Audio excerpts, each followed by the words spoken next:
Oh, hello, hello. Can you hear me? Hello. Can you? Yes, can hear. Okay, okay. All right. I was just checking. Okay. So let us. Uh,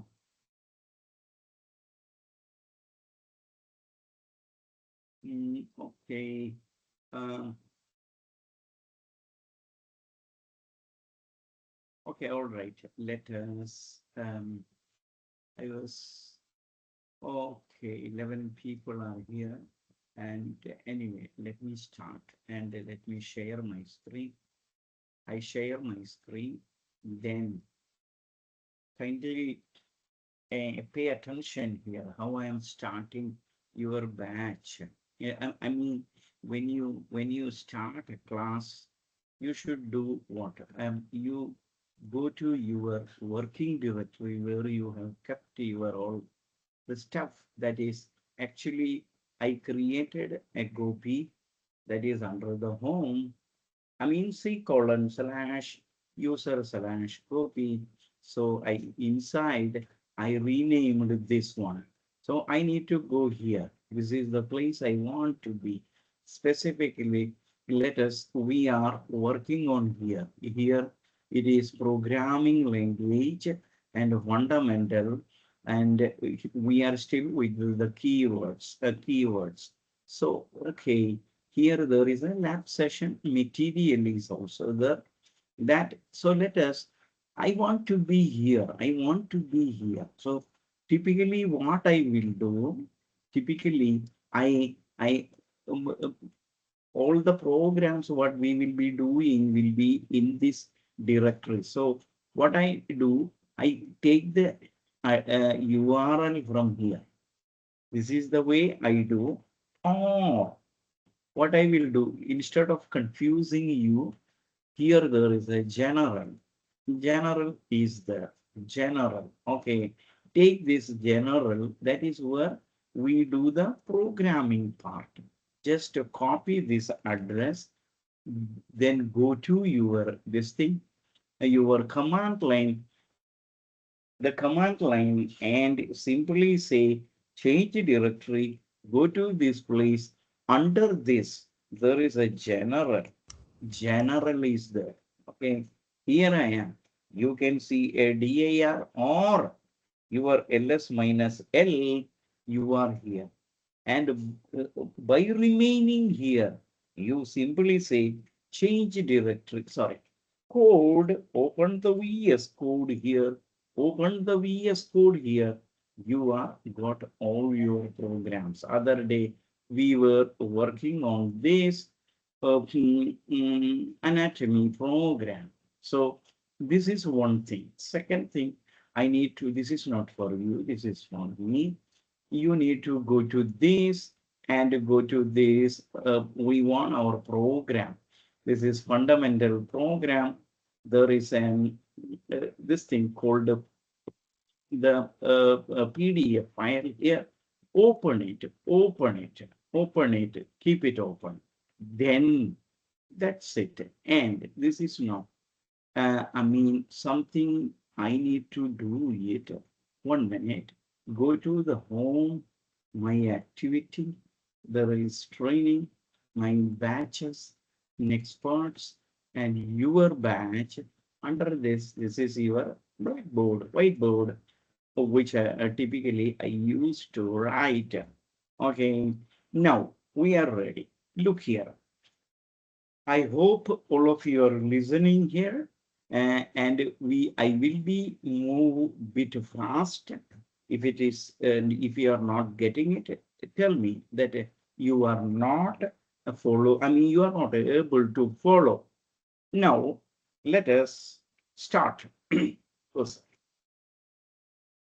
look, anatomy. That is the components, the parts, like your human anatomy and all. We have last time we discussed about the Python. Python as a language, we just discussed. And I have given you all my study material, all the entire study material for Python programming, the fundamental Python programming that I have given you. Now, what you need to do, you need to actually read whatever possible, what we have covered. And now, let us learn about the anatomy thing. Here, so my blackboard, I hope you are able to see it. 1 minute. Okay, anatomy. I go, these are the things you need to get ready. One, get ready to do the hands-on. This thing is ready. What is ready? Your VS Code. This is the VS Code. Okay, VS Code. The last time we created an application that we will be carrying ahead in order to understand other what you call components, other parts of the whole Python anatomy. Now, let me, I will, many people have written late, and all. I don't know. Is there any problem? I don't. Okay. Now you see, 1 minute, because somebody is writing something. 5 people are not joining. Okay, no problem. Look here. Now you have got your a program.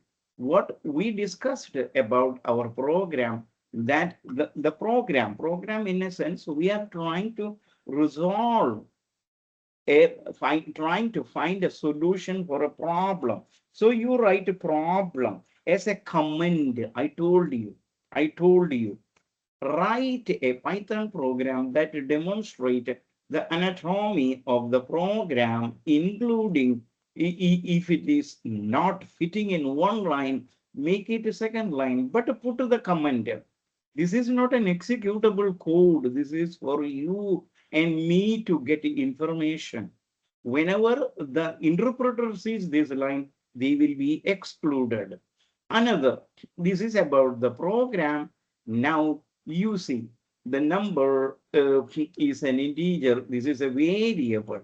It is an integer variable, another integer variable. Then there is a function called addition, that the definition is written here. It is pretty simple to understand. It will return. Now you see, a function is a, you simply you ask me what is a function. Function is nothing but a piece of code, that normally we write to get one task done.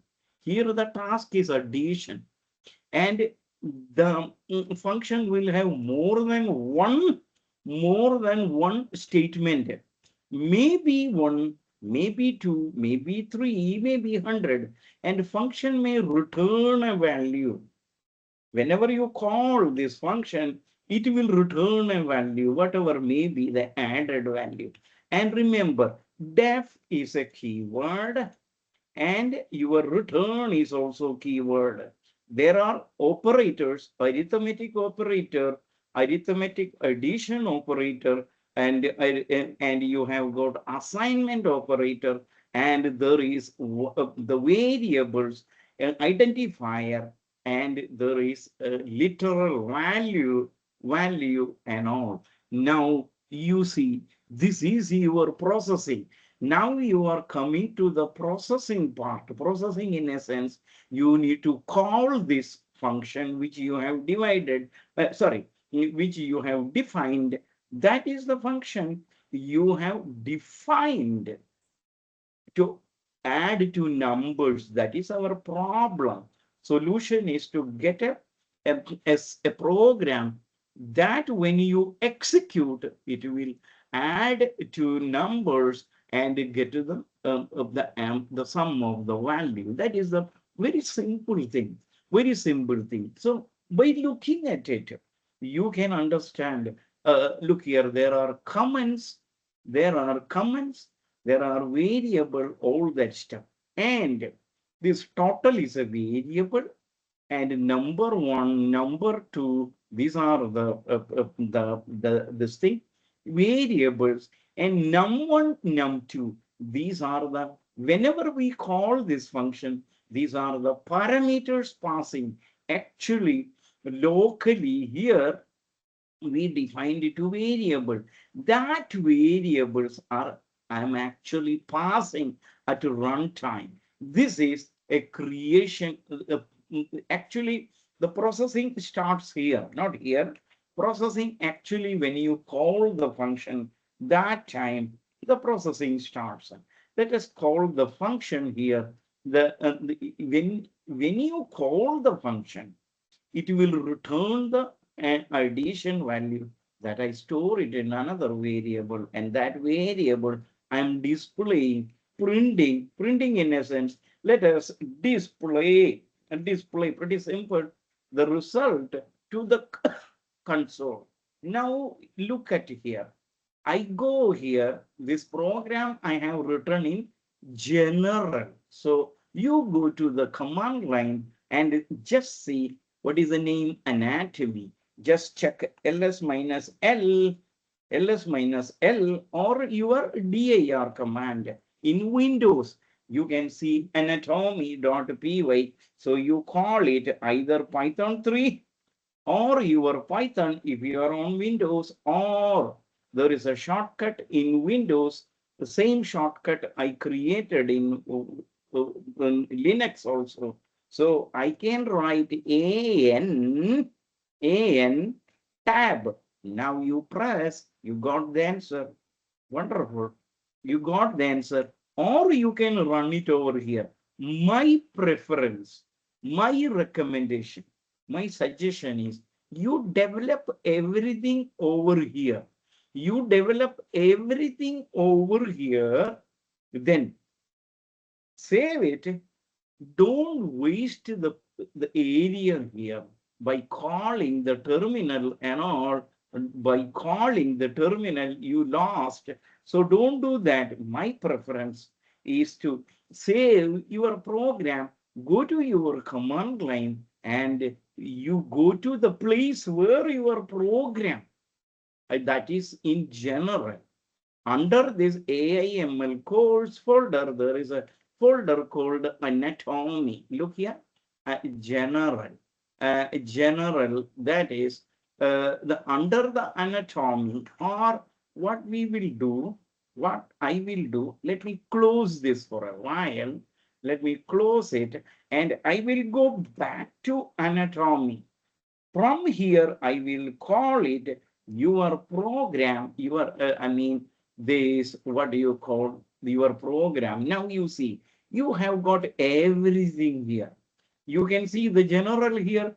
Go to the general. Your program is the, okay. You can run it over here, either this triangular button or here down the command line, but both of them, it is not preferable to me. What is my practice?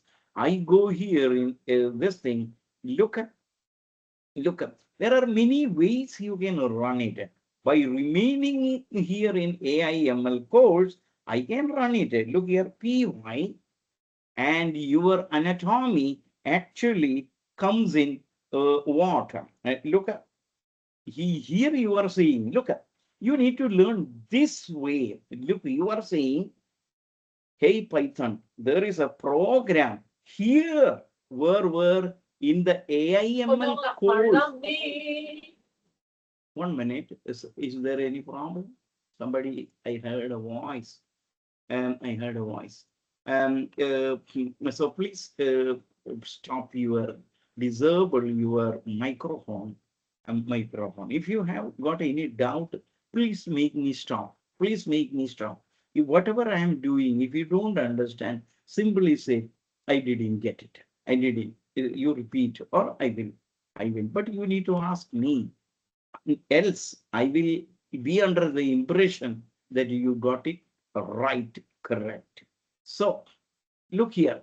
I go to here. This is the way normally the people does. You go here.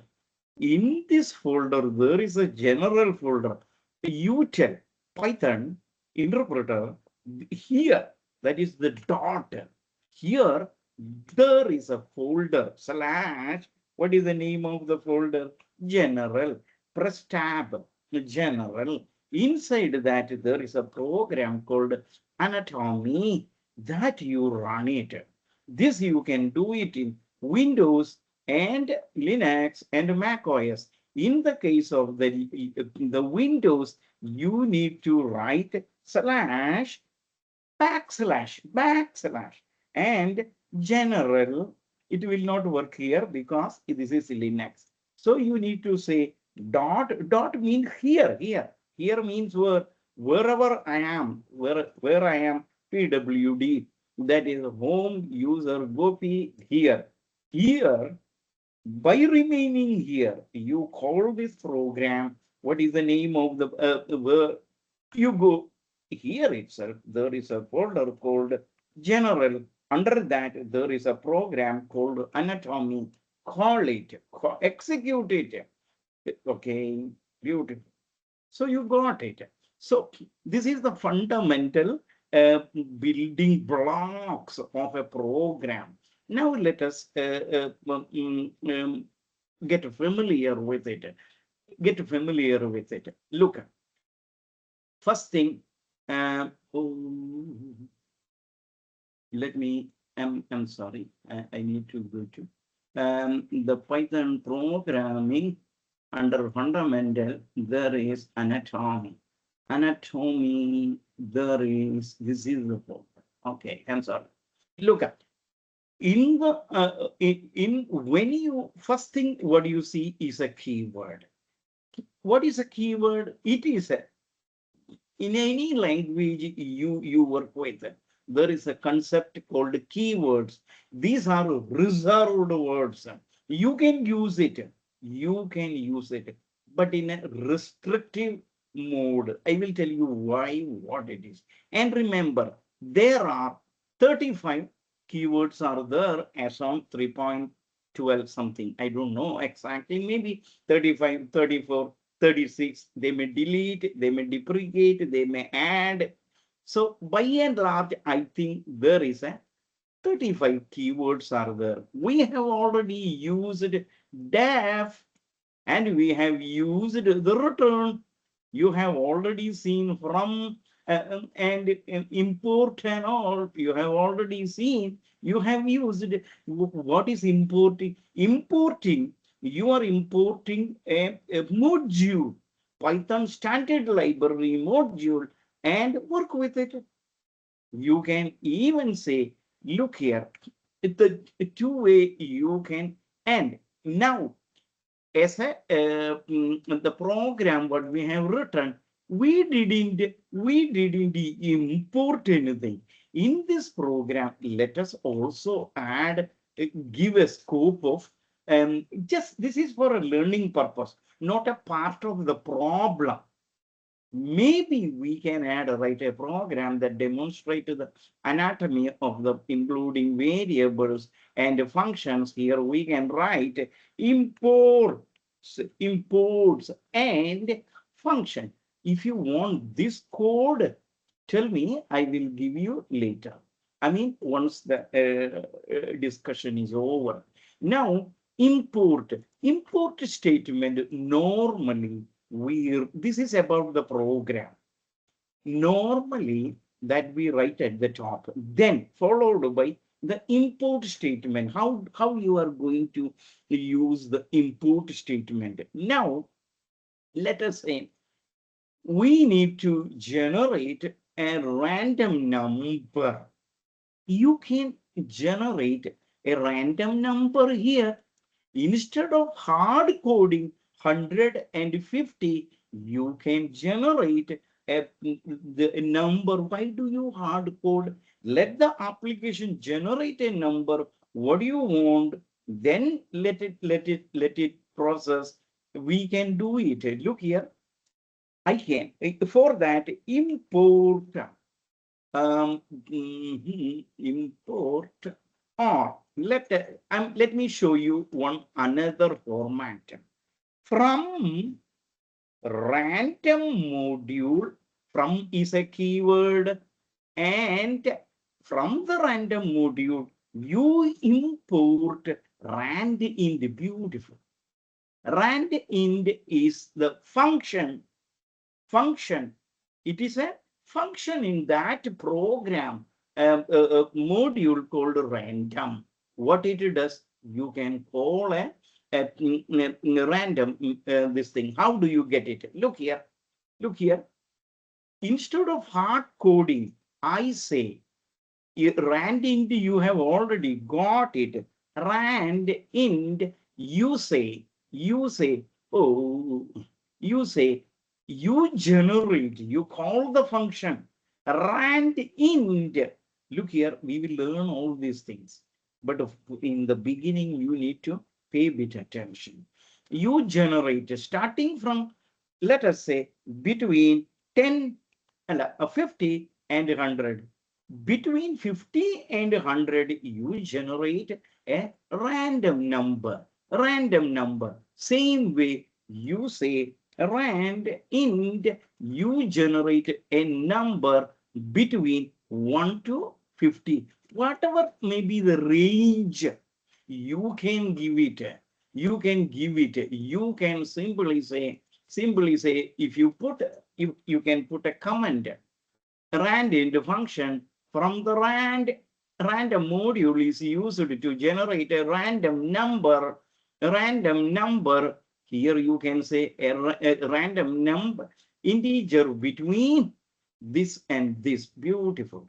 Here also you can write it. Instead of hard coding, here you can say, let the module generate a random number. Pretty simple. Instead of hard coding, earlier we hard code, now there is no hard code. Now let us say, if you want to see what is your number, let us print it. After generating it. Look here. After generating it, you can say here, this is a print statement. The value of the number 1 is number 1. Same way, you write value of the number 2 is number 2. So whatever may be the value you generated, it is getting printed. Now you define your function and call your, here you say total is, here your total is, that you have already written. Oh, this is, we don't want that, because we have already displaying the result. Pretty simple. So now today we have import how you can get it done in 2 ways. Look here. When you can say import random, then you need to say random dot randint. This is the function you call.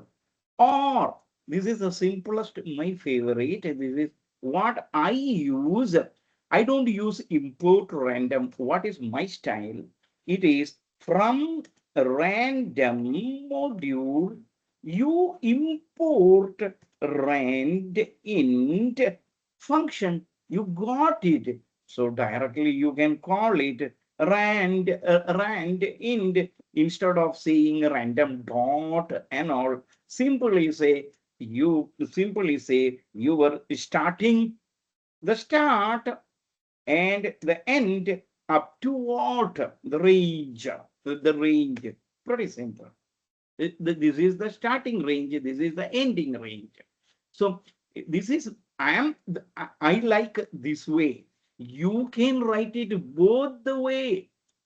Both the way it will work. If you want it, here I will equally say import random. This is for the second method. Here, both I will be using. In the case of the randint, I simply say random dot randint. Look at here, randint, and you specify your starting point and the end point. Here I am using the rand int directly without saying random dot, no, directly. So I have shown you both the ways, pretty cool. Then let us run it. Once you save it, go to your command line where this program is already there, call it, you will get it. Now you look at the value of the number one is 53, second is 8. So total is this. You call it again, you get another random number. You call it again, another random number. It goes pretty good. So do it. This one, I will give you the code. I will paste the code here. So you are not deprived of this thing. You can, everything is simply whatever may be the way I have told you, save it in any anatomy.py, whatever. You should get this answer. Make it very clear you are getting it. If you have got any doubt, please tell me so that I will move on. If you have got a doubt, I will stop and I will discuss. So do it fast. I have given the code. You don't need to even write it, sir.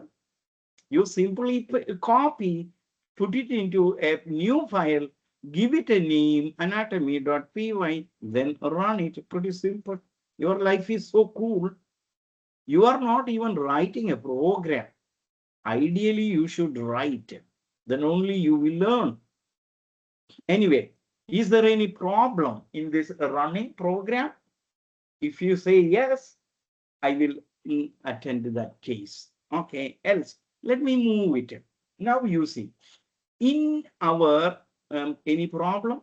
Nobody's giving me any output, yes or no. And if you have got a doubt, whatever possible, I will help you. Now you see, how many keywords do I actually need to memorize? You don't need to memorize anything. Don't do that. It is the very dirty practice. It's all intuitively you will learn it. It is something like a driving. When a curve comes, you know what to do. In a curve, in a bend, you know when there is a bump, you know to stop. So to go slowly. So that way, it's all intuitive.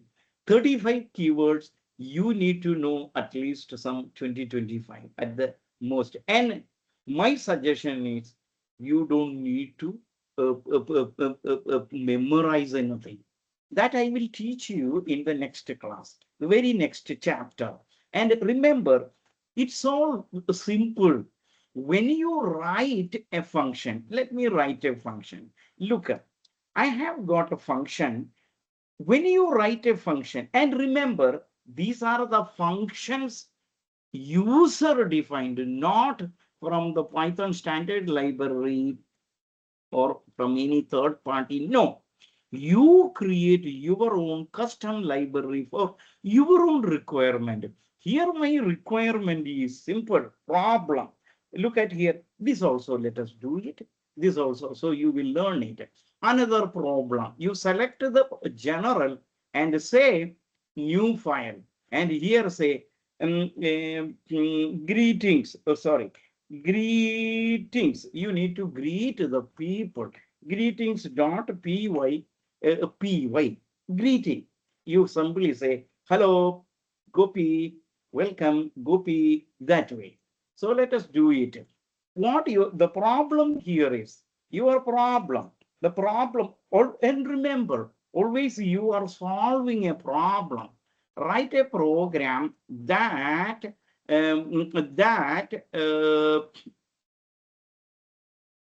greets with a name. Let us make it very small. Greets with a name, which you name and age. Okay, name and no age, only with a name, you passed. So in the methods, passed as an argument as a function. Now you see, as a passed as an argument to a function. So we are going to solve this problem using another function. Look at def, and remember the function greet. The function here you can say, oh, the function, a function called greet that takes a name as an argument and printing a greeting statement. Beautiful. Look at def, you know, def, sorry. Def is the keyword for a function. It's all automatically, it's all intuitively you will learn. You don't need to memorize anything. Never do that. Don't memorize anything. That's all. It's not a, look here, when we were all kid, that time we memorized. Now you take everything to your brain. Okay, don't memorize anything. So you say def is the keyword. Def is the key of. It's pretty painful. Def is the keyword. Any function will have a def keyword, and any function will have a name. You can give any name. Here I say greet, because you are greeting, and whatever may be the name, you pass it. You pass it when you call this function. When you call this function, that time you pass a name, and there will be a colon. That is the beginning of the function definition. This is what we call here, right? Function signature. Make it very clear. This is function signature with a parameter. Now, whatever I am going to write over here, this is, sorry, this is function definition. The definition starts that you take a name as an argument and a greeting, you are doing it. Now you see, this is the body of the function. This is a comment I have written. Try to use the comments always. Print, you write it. What do you need to do? Display, you greet. So you say hello or welcome. So instead of hello, let us write welcome. Here you write Mr. or Mrs. whatever. Mr. And don't leave a space.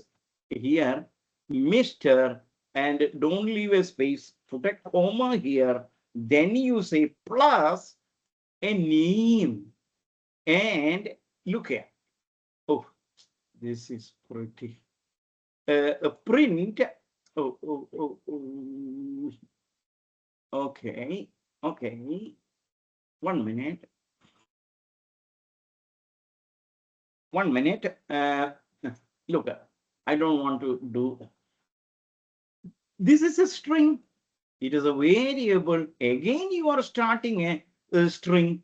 That's it. There are two strings and a variable in between. You can write it in many fashions. I will teach all of you. What I'm teaching right now is the simplest method. Whatever you want to write, if there is a string, write the string. And if there is a variable, put a comma in between. Pretty simple. Now, nothing it is returning. Nothing. A function may return anything, or it may return, or it may not return anything. Already you have seen a function where it is returning something. Here there is a function that is not at all returning. Okay, no problem. Now you see, you have got a variable here that is my underscore name, or you give any name. Let us say Gopi, a variable called my name is assigned the value string, the literal value is Gopi. Now you see, now you can call the program, calling the greeting function with your variable, You are calling greet my name. My name is Gopi because there is a, what is the contract here? If you want to use this program, sorry, if you want to use this function, when you call it, you need to pass a name. That name you are passing in the form of a variable. That variable has got name Gopi, a string. You can pass anything you want. You can pass anything you want. But here it is, what is the problem we have got? We need to greet somebody with their name. That name we will be getting at the time of calling it. So let us save it and let me run it. First of all, let me see this program is there. What is that? ls minus l. What is the green? Oh, inside the general. So you can see over here there is what is greetings dot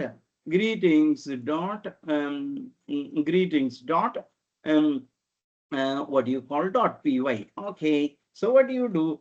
As you called earlier, in general, in general,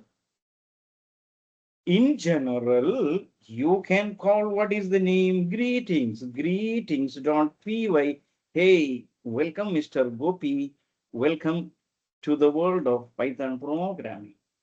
Pretty good. So here you are passing, so it is my request not to learn anything by heart. Anything, not only this keyword, whether it is 3500 and all, there is 100. Okay, so the total, very good. Those who have done it, it's all. I appreciate, it is all good. Now, let me, and you change it and play with it when you get free time. Now, let me write this program. Okay, good. The second program, my name is this from here. Okay, I have, where is that function? Oh, I have put everything here, because the whole program I copied, so you can get it from here. Okay, this is the program. From here to here. Just copy, paste, run it. It will run. So coming to the point is what? You are not going to learn anything by heart, not only keyword, anything. Everything should come genuinely, normally, naturally, and as intuitively it should come. That is what we call learning. Okay, now you see, keywords we have used, and in this program, if you see, in this program, in anatomy, there are, if import is a keyword, from is a keyword, both of them you have used in different ways, and def is a keyword. Why do we use def? To create a function. Every function will return or may not return. If it is returning, you should say return and that value. Then call that function. If it is returning, get it in a variable, because when you call it, actually, do you know what really happens? Look here, I just copy this because anyway, you need to learn the function other day. So why can't we start doing it right now? It will help you a lot. Initially, it may be bit, look here, this is your function. I believe you can see it, and and all that stuff. Okay. This I'm not, this you have already seen. Now you see, this is your Python program, I'm just going to discuss about this thing. Pay attention here, all of you. And if you have got a doubt, you need to ask me. Function is a simple thing. If you want to do something, a task, you can make it a function. You can make it a function. Let me tell you, look here, somebody given me a number. Hey, Gopi, I give you a number x equal to 50. Okay, I will give you one more number, that is 25. You simply add and give me the number. So I know you give the instruction to Python and simply say print, because you want to display it also.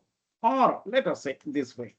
You know how to add and to tell the computer in a high level programming language like Python, you know, x plus y, it will get added. Then you simply say print the total or the sum or whatever.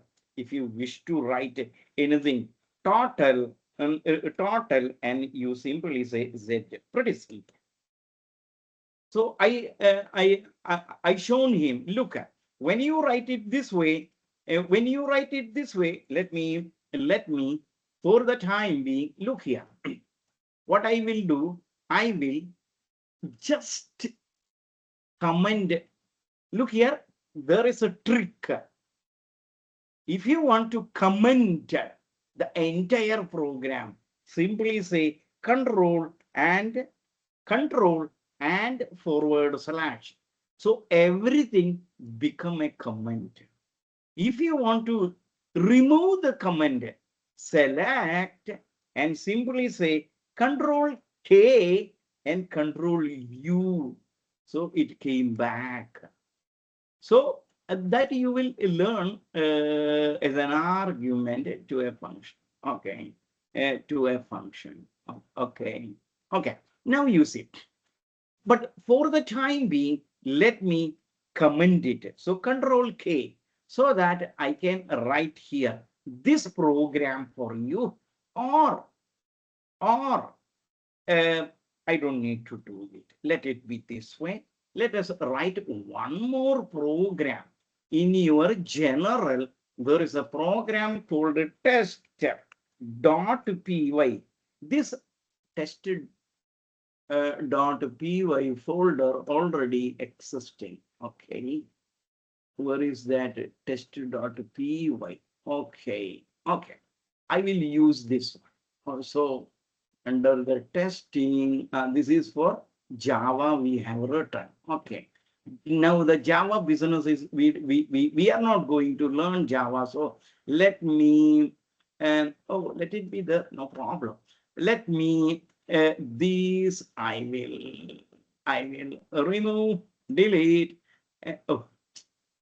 delete. Okay, tester.py, I remove whatever. Look here, this gentleman who told me, he told, hey, Gopi, I have got two values. You add it and show me, because he doesn't know how to add it. Let us imagine. Okay, I told I will help you. Give me the values. So he gave me 50 and 25. I put it into variables. I added, and the result I put it in a new variable. Then for him to see it, I say, look up. What is the name? Testing.py. Go here. I go to command line and I say testing. So instead of the greeting, here I will write a tester.py. Oh, there is a problem. Okay, tester.py. So you got 75. So he's happy. Again, he's coming. Hey, Gopi, now there is something called 550. There is a number and 225. You please add it and show me. So I changed the code. And I again, let us make it 550 or whatever he may say, 255, whatever. Then I save it. That means what? I changed the source code because he wants to work with another variable. So I say, I call it again, and I got answer. He's happy. Again, he's coming.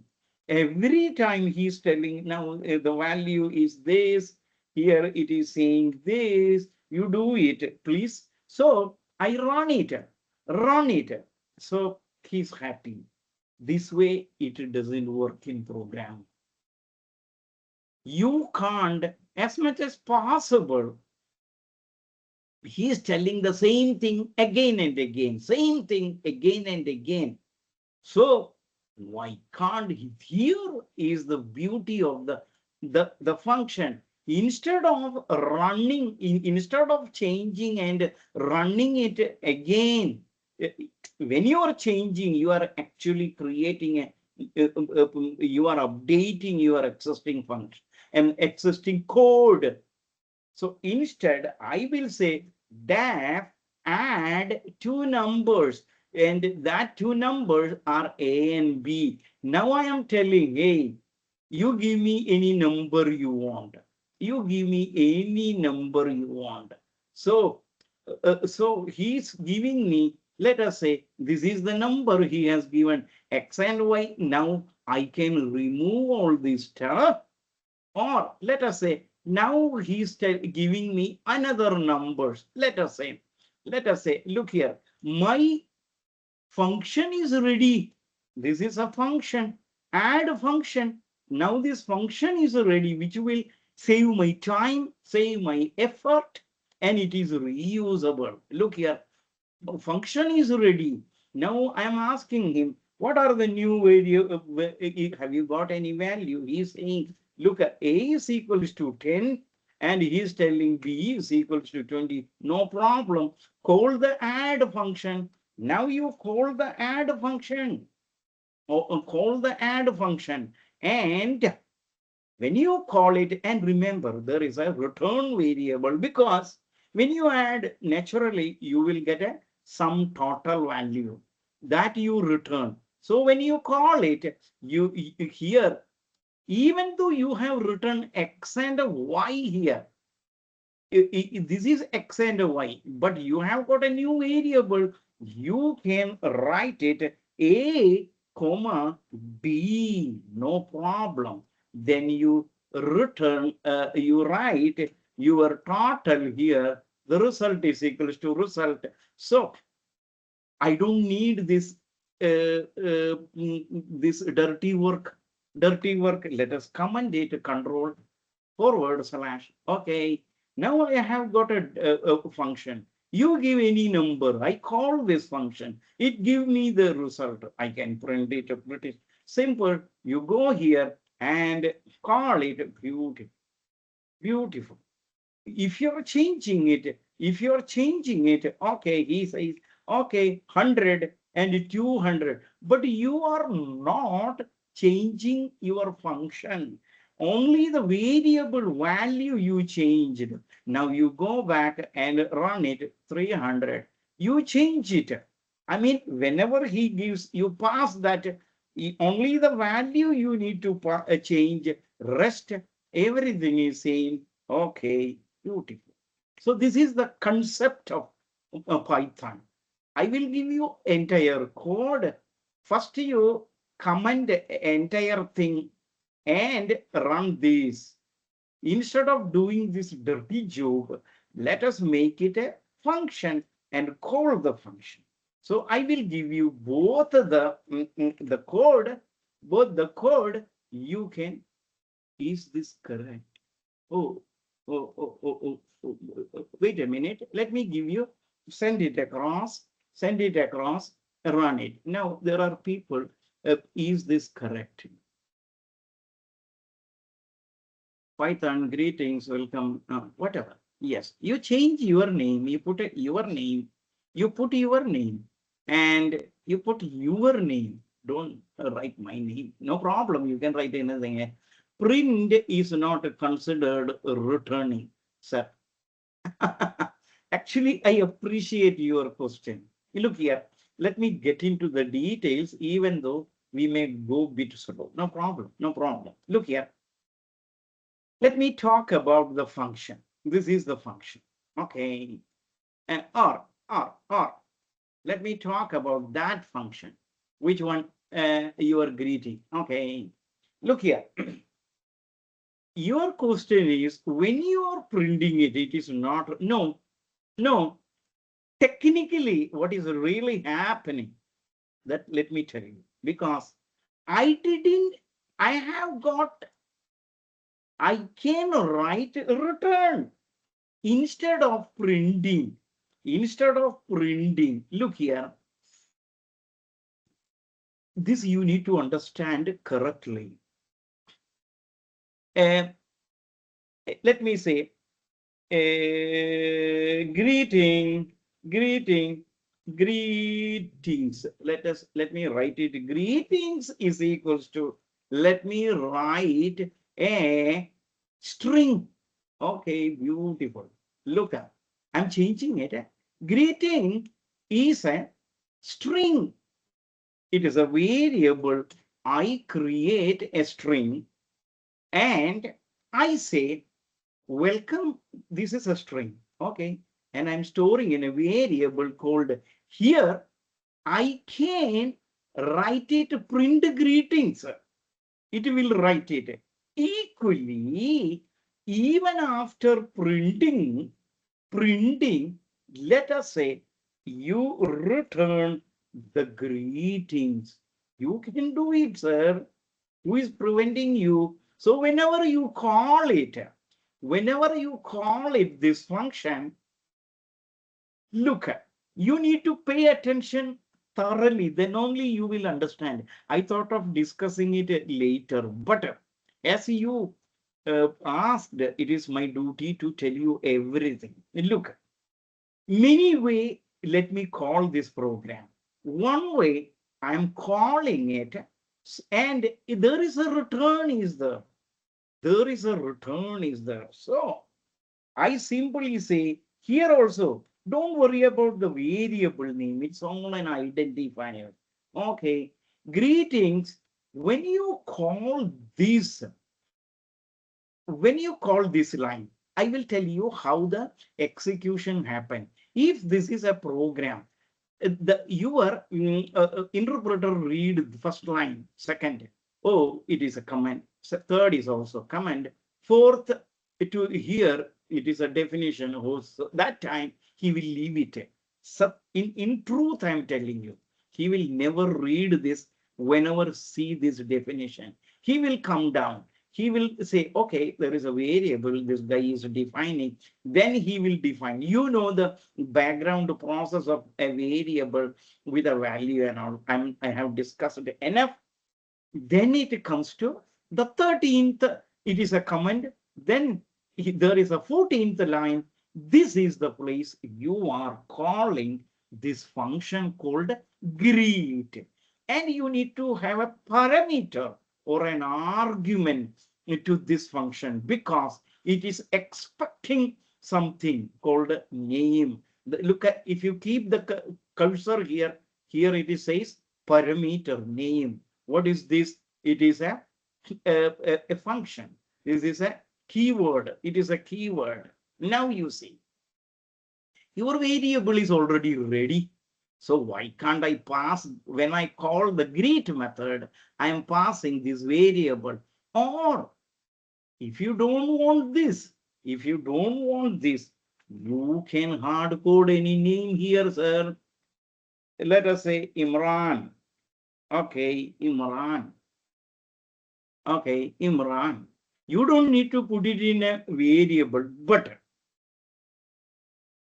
good practice is always get a variable. You uncomment it. Now you see my underscore name presenter. Now you see, when you call this, when the interpreter execute this, always execution starts from the left side, unless in certain circumstances. 100% the execution starts from the left side. So it will call this function. That is the time your interpreter search, where is this function? Because in an application, there may be hundred thousands of function. So he will search a greet function. Okay. And he's passing a variable. What is that? Gopi. Okay. He will come over here. So, and he will pass in the place of the name, he will pass Gopi, because that is what you have passed as a parameter, as an argument. You pass the way to that parameter. Okay, so the Gopi goes inside. What you will do, you create a string with the Gopi, that name in between. You append, because your string starts from here. Oh, oh, oh, there is a problem. There is a problem. No problem at all. No problem at all. Here I say, okay, instead of this, I will use this, because these are a variable and string. You need to concatenate, append, because in a print function, you can do comma and all. It is a value. You see, there is a string that you are adding with a name. That name must be a string. So you can do the string concatenation. Again, you add this string with whatever string you created here. So altogether, it is a string, a greeting. Okay, it is a variable that for the time being, let us display it before returning that value. So when you, what it will do, it will create this string and put it in this variable, display the variable, and that variable, it will return. So that variable, look here, this variable actually come and sit over here. Look at, it will come and sit over here. When you are actually running it, that value will come and sit over there, because this value greetings, this is the value of the greetings that you are returning. So all in all, this will come over here and that will assign to this variable. So basically, you are calling this function, it will get to the return value that will go here. Then you say, you can say print, print. Already you have printed. Why do you need to print it again and again? Okay, no problem. Okay, print greetings. Now everything is correct. Look here, I need to run it in many different possible combination. You need to understand it. Pay attention. This is very very interesting. I won't say it is complex, but it is really what you call a fun. It is a fun. Now you see, let me call it. Every part you remember, it is only a definition. This is function signature. This is function definition. So we made it a block for indentation. For, look here, 1, 2, 3, 4. Okay, this is what we call indent. When you call this function, whatever may be in this block, that will be executed, and whatever, if it is returning, that will store it in this variable. Okay, you can give any variable name you want, or you can say result, or result. Okay, result. Then only thing you need to change this result. Okay, pretty good. Now you see. Now let me run it. Let us discuss. Let us interpret the result. How did we got this?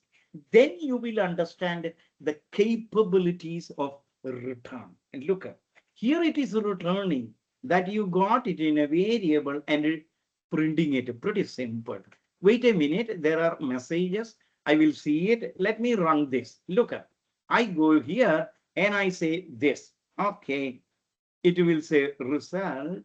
Hey, what is this? Greetings. Oh, sorry.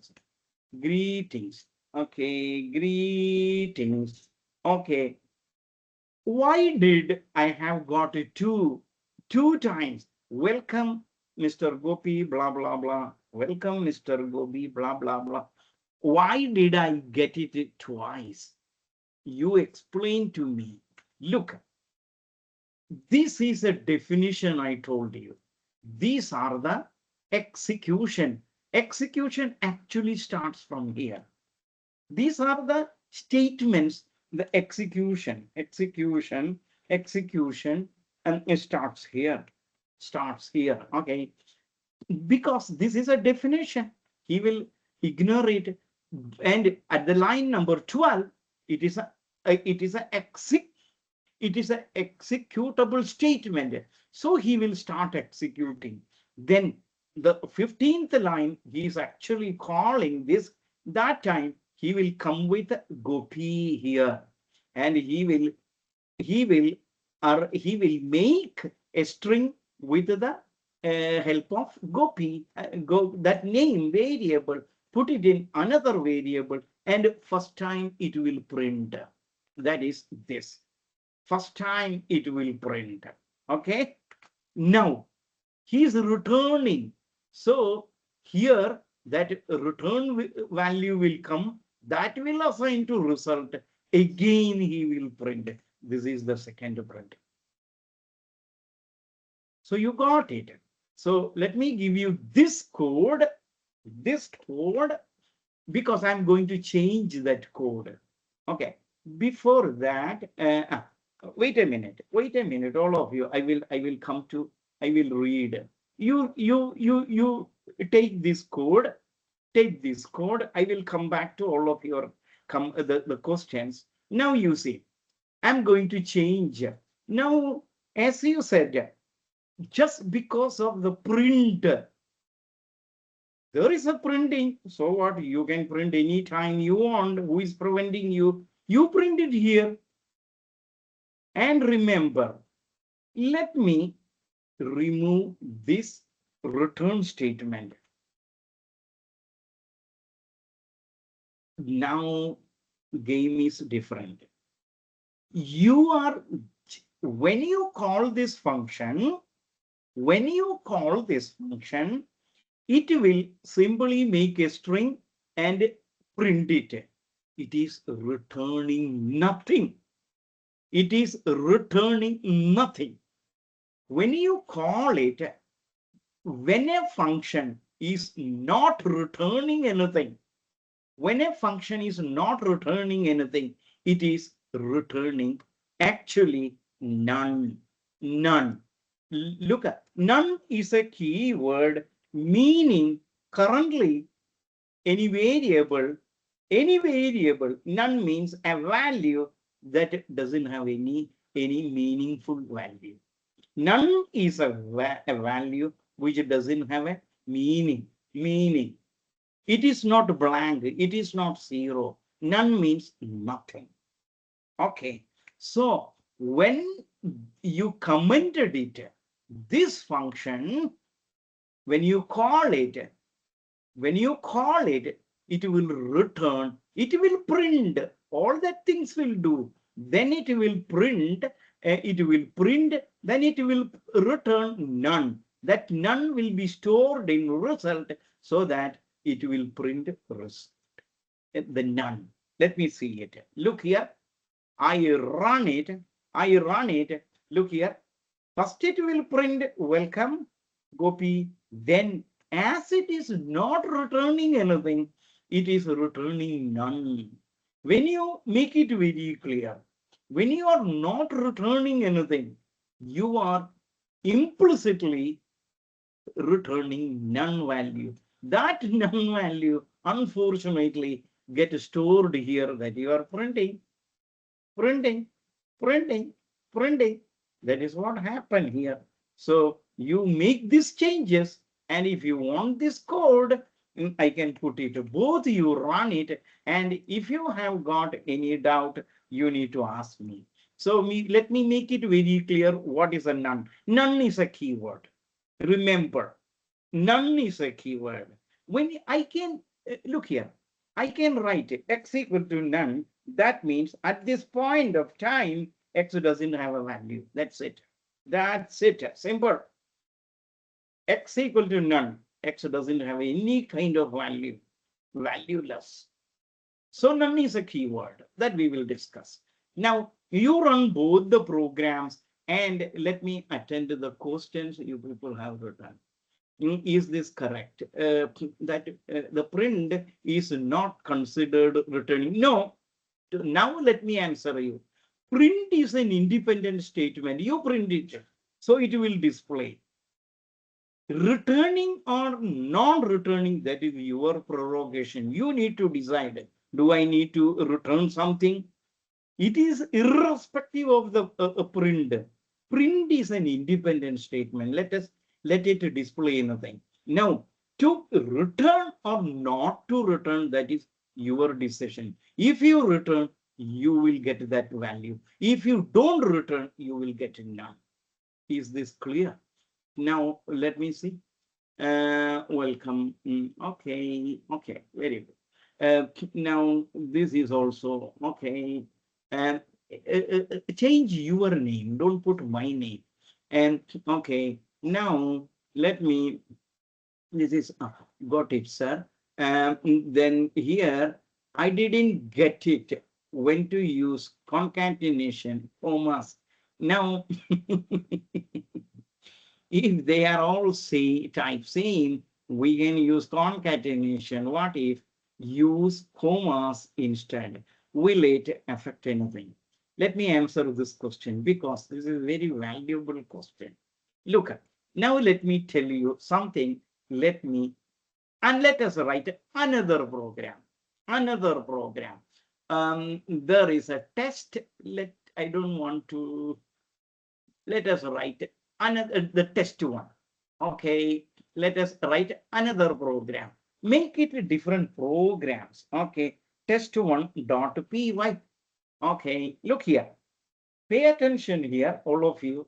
Take it as a fun. There is nothing complexity. The moment you make it a complex, you think of complex, it is complex. If you take it a fun, then it is a fun. Look here. There is a variable, there is a program. Now, look here, let me write, there is a variable called name is equals to Gopi. You write your name. Gopi I am writing just for the sake of simplicity. Okay, now you see, there is another variable called age. Age is equals to 25. I can print it in many ways. Whichever you feel convenient, easy to work with, it is your prerogation. It is your lookout. It is your concern how to get it printed. Let me print my favorite. Let us print it the simplest form using the comma. This is the, let me write the simplest print function. Print function. We will learn about the print function. Okay, look here. This is the simplest. What it is? Look up. Print. In the print function, you can pass anything you want. Here you are passing this as string, then a variable. So in order to separate a variable and a string, you put a comma. That is the ideal way. Then again, another string, put a comma, another string. Now, let me run it. It is, I will give you the code. Wait a minute. Let us discuss in its entire gamut. What is all the possibility? This is the simplest step. And let me go and run it. What is the name? Testing1.py. Okay. Go here. Here I say test1.py. Python can't open test1.py. Well, what is the problem? Don't get, I put 11. Okay, let me change it. I right click, say rename, and I say make it 1. Okay, that's it. Go back, go back. Here you say, you call it again, take it from the history using the up arrow key, down arrow key. Okay, now you see, my name is Gopi and I am 25 years old. Pretty good. You got it, what you are expecting. You got it, what you are expecting. Correct. Now you see,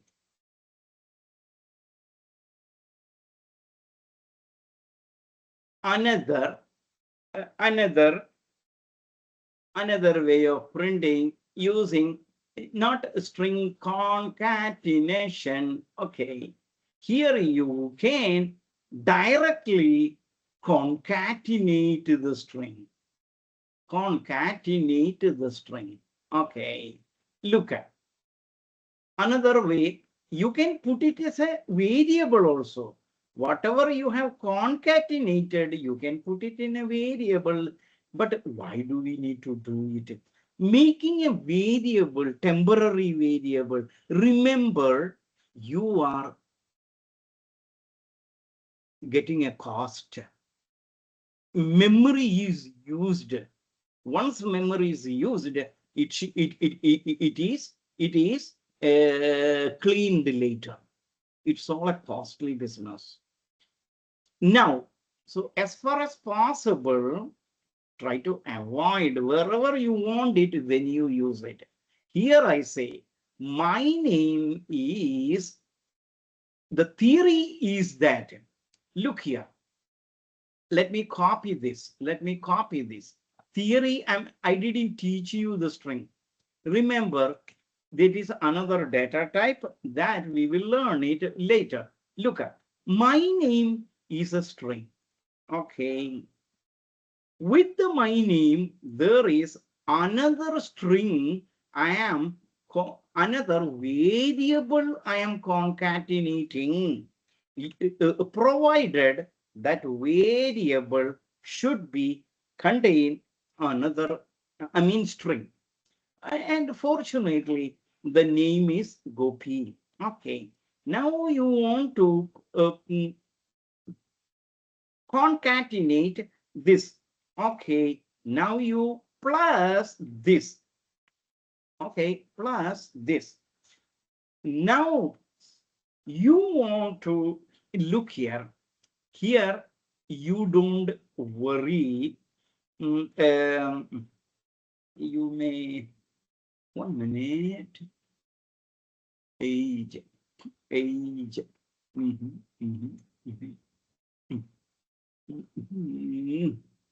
Okay, look at. Okay, I need to talk about casting. That is the thing.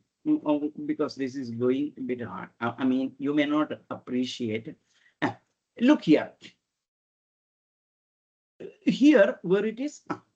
Here, you are going to do this much also.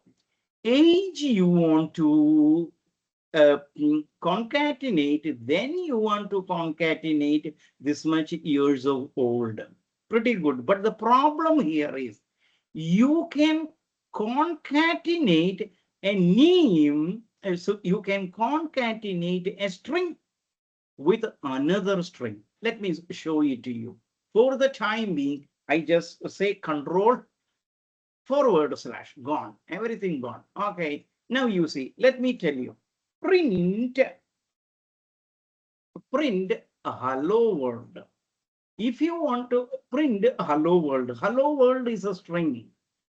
Remember, there is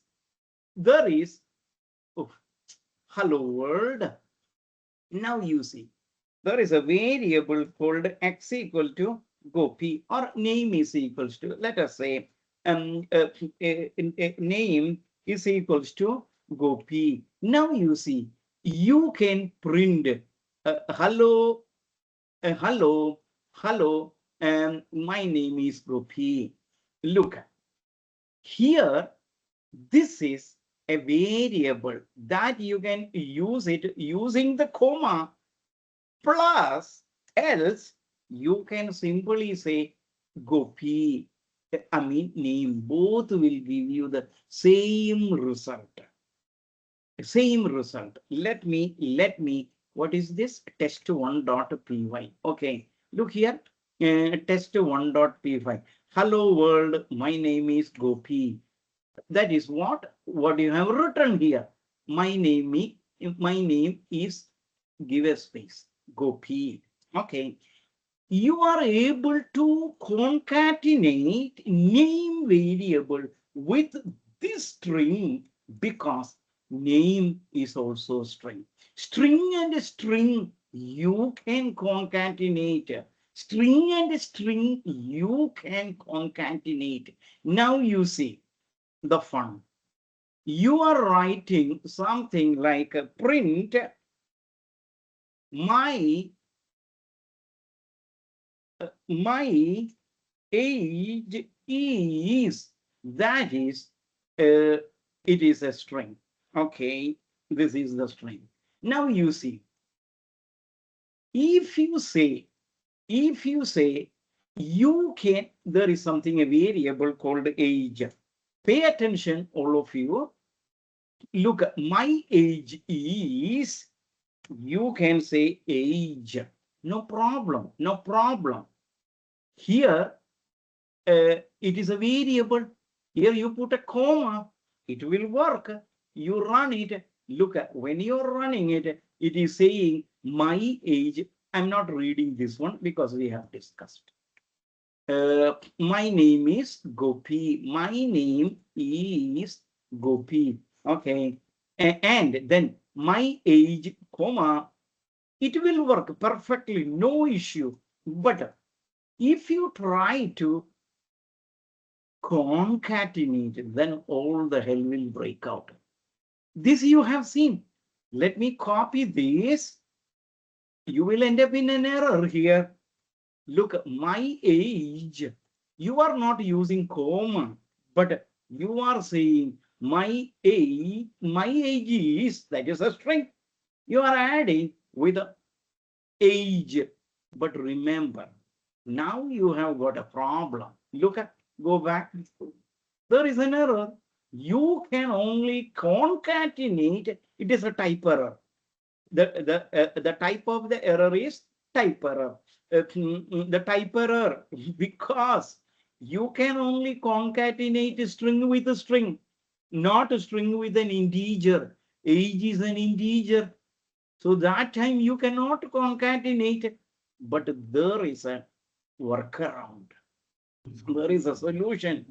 There is another function in the standard library. There is another function. There are many functions. One of them is str. Str means you convert into the string. Okay, convert an integer to string. This is what we call casting. You are type transforming. Age was integer. You converted into string. You converted into string by calling str function. Now there won't be any problem. Now, if you put it casting here, if you convert this age into a string by calling the standard library function str, both will become a string. Now you see, you can run it. There won't be any error. My age is 25. My age is 25. Beautiful. You got it. Now you see. This is so. Now let me uncomment this. Select it. Control K. Control U. Got it. This is the simplest form. This is concatenation. I told you in concatenation, you cannot concatenate integer with it. So you end up in an error. So we have got a workaround. We casting it. You are changing the integer into string, then concatenating. Perfect. Now, this is my favorite, and this is what I will recommend. In a F string, use F string. This is my favorite, and my recommendation is this. We call, look here, print. I don't need to talk about print again and again. It is a function to display. It is a string you are displaying, and that string you are putting an F. That means you are calling it as F string. Formatted string. Formatted string. You are telling, hey, hey, interpreter, print this. And I'm passing a string, and that string is a F string. You need to format it the way I tell you. That is what is the meaning of F string. You need to format it. You need to change it the way I tell you. What is the way I'm going to tell you? Look up. You write, and there will be only one string. Starting from here and here, this is only one string. And in this string, this is a string part. And if at all you want to put any variable inside the string, you put it in a placeholder. That is the curly braces. You put your variable, what is that name? My name is Gopi, but Gopi is in a variable. That variable, you put it in the placeholder. Placeholder. This is a placeholder, means we call it a placeholder. Okay, this is what we call placeholder. That will hold some variable value. You need to put your variable name. And I am, that is a part of the string, and I am this much years old. So this is a variable again. So wherever there is a value you want from a variable, put it in a formatting. This is the beautiful way of no confusion. Make it an F string. Put your string as a whole. Whole thing is a string. And wherever you want your values, Gopi, name, age, blah, blah, anything, you put it in a placeholder. That's it. So interpreter knows, okay, my name is a string. This guy wants the value of the name here. So he's put it in a placeholder. So my name is Gopi and I am 25 because age is 25 years old. Now you run it, or these are the three ways you can run it. You take anything you wish. All the way, all will return the same result. So let me copy and give it to you first and run it. And I will read everything. Give me time. I will read everything. Give me time. Now I hope you got the difference between all these three. Now let me read. Some people, where you are? How many keywords that we covered? And this also, I didn't get it when to use. This is for, who is that? Nuram. It is pretty hard for me to read. Okay. So for whom? If they are all same, you can use concatenation, you can use comma. Now I have given F string, and F string, will it affect anything? Nothing. It is your choice which way to go. Now, okay, got it. Did you get it? I don't know whether you, this question, whether he or she has to respond, whether they get it. Is this okay? Greetings. Oh, perfectly okay. Hey, sir.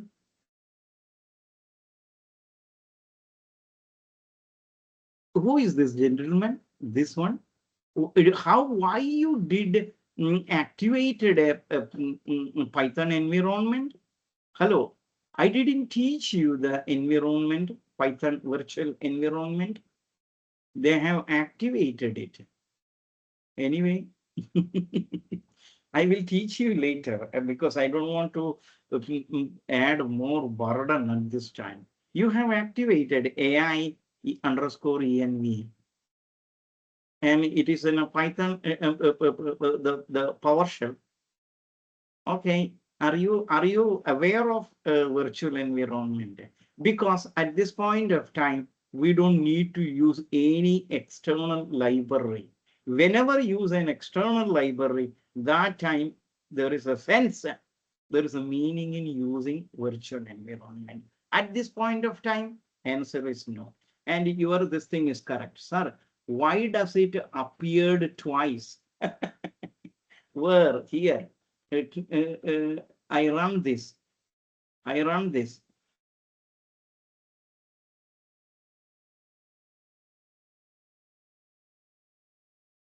You are running in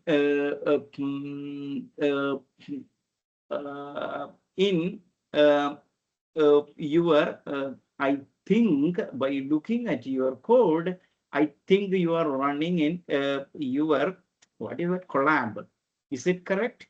Are you using Colab? At this point of time, if you're using Colab, you will be missing many things. Anyway, look, your question is, why did I get it twice? When you call this program, the execution actually starts from 14th line because 13th line is a command. It will ignore. It will assign a variable with a value, Hannah. Okay. Then 16 is a command, leave it. 17, what it is doing, it will calling this function greet and passing the variable Hannah. That time the control comes to 7th line, not before. Then it will, you pass your Hannah because you are passing my name. So you pass the string Hannah, then it will concatenate and create a variable called greeting. It is a string. It has got a value, welcome, Mrs. blah, blah, all that stuff. Now you print it. So this is the first print. Now you are returning your greeting string. So greeting string is this, welcome Mrs. blah, blah, Hannah, and all that stuff. That you are returning. After printing it, you are returning. So here at the 17th line, that string greetings will come and sit over here, and immediately it will be assigned to result.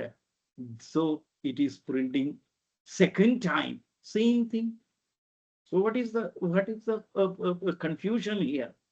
Is it clear? Because you need to tell me. You need to tell me.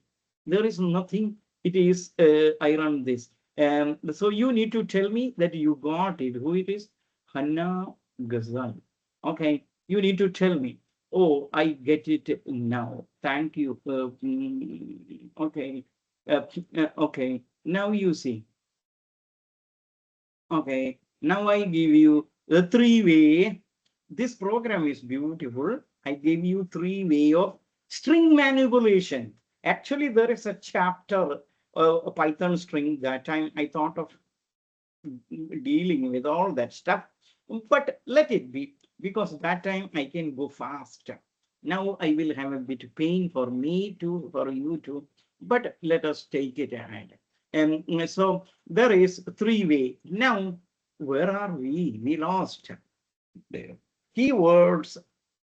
Keywords are there. You can use it. Currently, we used def and try, accept, import, from, return, and all we have already used. And remember, you can use it. In this program, there is no keyword. You are calling the standard library function print and passing some kind of string and getting it displayed. And there are two variables and they have got a literal value string and that's it. So now these are the components of the this thing. And I need to tell you, your time is up. Let us me. But what if I only want to print once? Display run, because the time is up. Let us have the break. Oh, that is a 30-minute break. I will discuss 30-minute break. I can discuss, but it is somebody told me that it is your prayer time. So I should not make you wait here. Let us have the break and come back and we will discuss. No problem. I will tell you what you are saying. Okay. So it is a break time. Have a break. Thank you very much.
Yeah.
ആ മൂല്യം എടുക്കാം കറുപ്പ് colour product വരെ ഏതെങ്കിലും ഒരു use ചെയ്യുന്നത്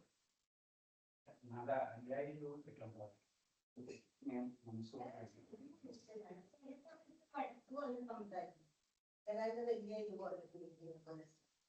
ഇതിലെവിടെ താമസിക്കുന്നത് ഇയാള്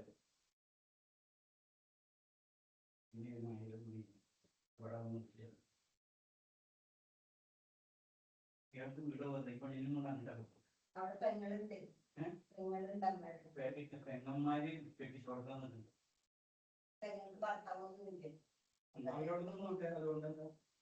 അതുകൊണ്ട് അതാണ് അവരുടെ വീട്.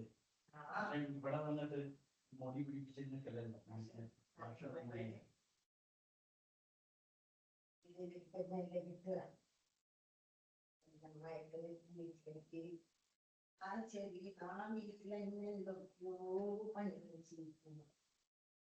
അതിൽ ചെയ്യുന്നതിൽ ഒരു അർത്ഥമില്ല. ഒന്നാമത് ഫുൾ ചെയ്യാനുള്ള ഒരു അതാണ്.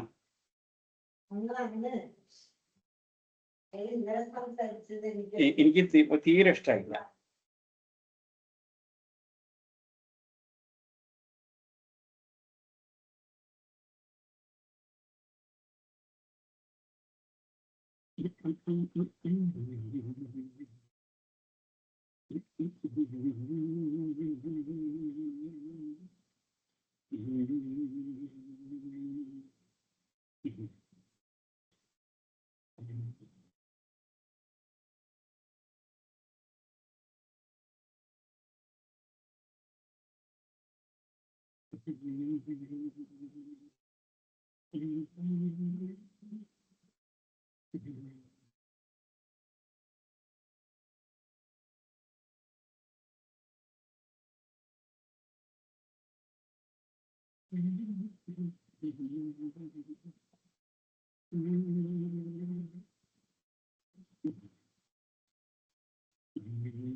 Oh.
Mm.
No.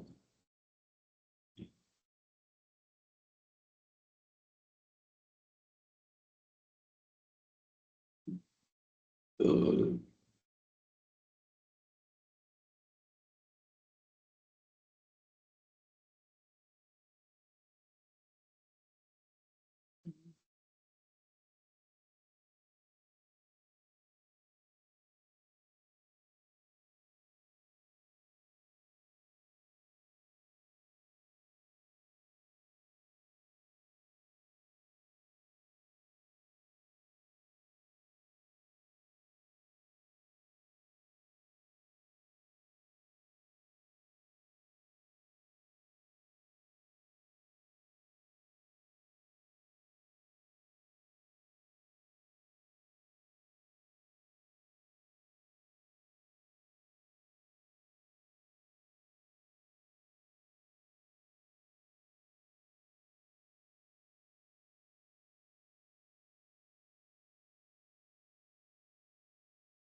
Okay, shall we start again? Hello, please come back. All of you, please come back. Shall we start? Shall we start? Hello, are you there? Yes, sir. Are you there? All of you, please come back. Let us start. Let us start with that. Hope your break, prayer and all it's over. Let us come back. Now, let me attend to this question. What if I want only one print, print once only? Simple, very simple. You take a call, sir. This is your program. Here, this is your program. Twice you are printing. If you want to print only once, either stop this printing, stop this printing. If you stop this printing, if you stop this printing, if you stop this printing, then let it return. Let it return. Now you see, you run it, you run it. What is that? Greetings. There is only one printing, correct? Or there is another way. You print here and don't return. When you don't return, don't do this. Don't do this. You simply say, here you say, greet my name, greet whatever. My name. Don't take it in a what do you call? Don't take it in a variable and greet my name, then comment everything. Simple, simple. You print here, then don't return anything. Don't return anything. If you don't return anything, you are not going to store anything. So when you call it, it will print only once. There is a third possibility also we will discuss. Look at, there is only one print. Now, look here. If you are printing here. And if you say return, it will return, it will. And if you say, if you don't return anything, oh, okay, there is nothing called return, okay. You are just printing it, and you are, instead of this, if you say result, it will return none value. It will print greeting once, then it will print none, because it is returning none, because you are trying to store it in a variable that return value.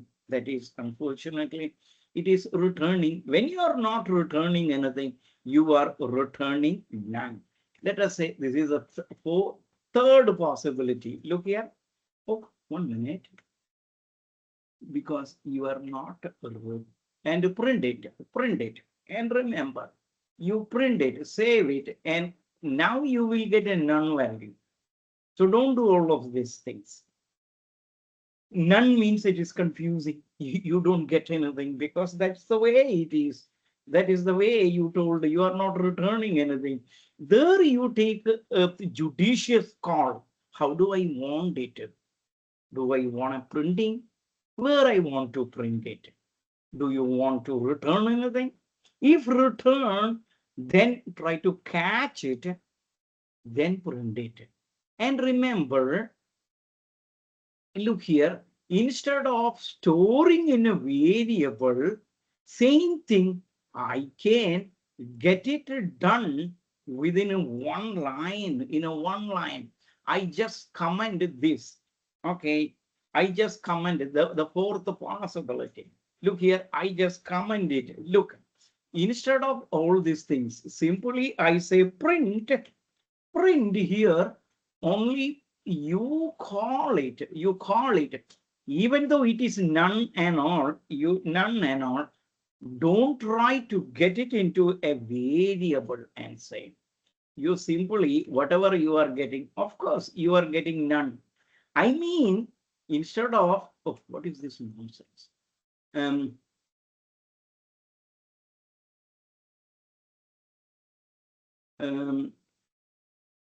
Print import result. What is this nonsense I have?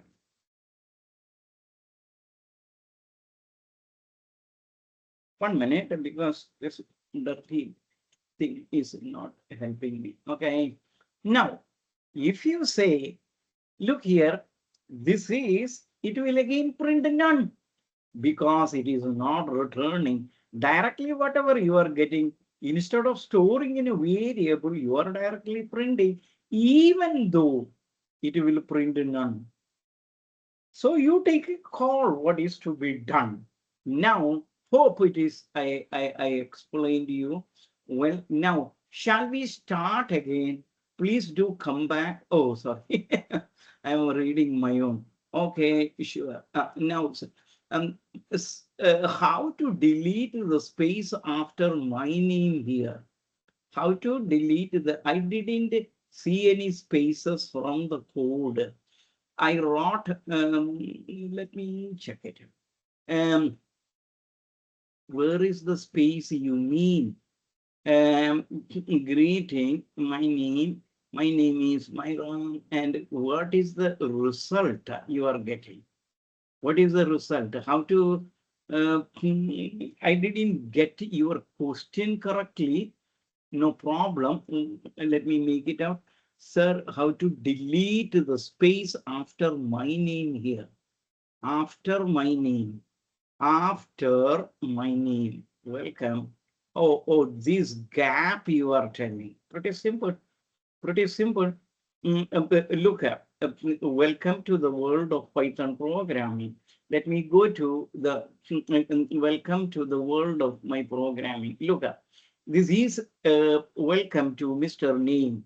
Here, if you don't want any space in between, I think you can do it many ways. Look up. Many ways. I don't know which program you are referring. The code what you shown me here. 1 minute.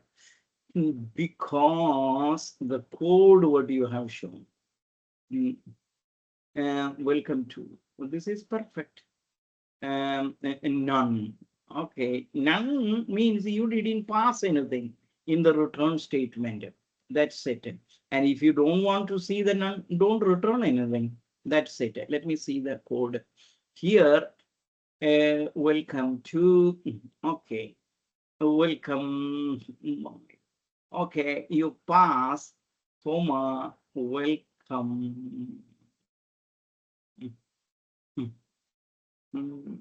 Welcome, welcome, miss, comma, name, comma, and actually this should be here.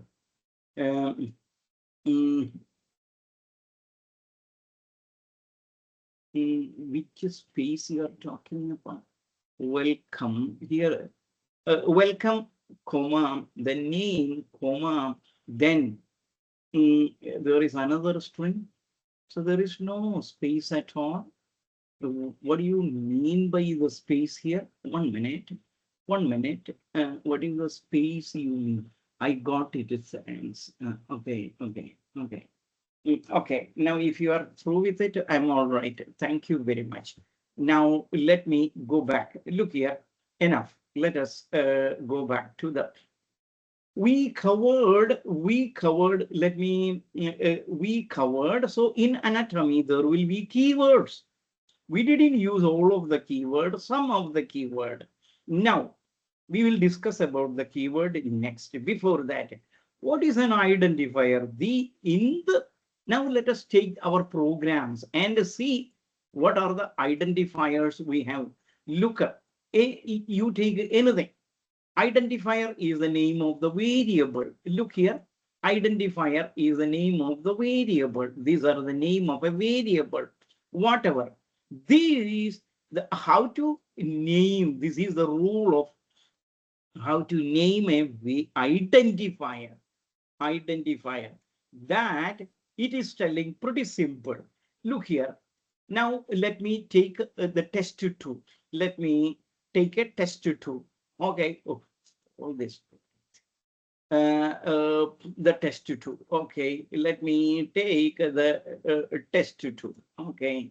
Look at test2.py. Look, you need to learn these fundamentals. Then only remember, when you move into data science, when you move into machine learning, deep learning, there are so many concepts you learn.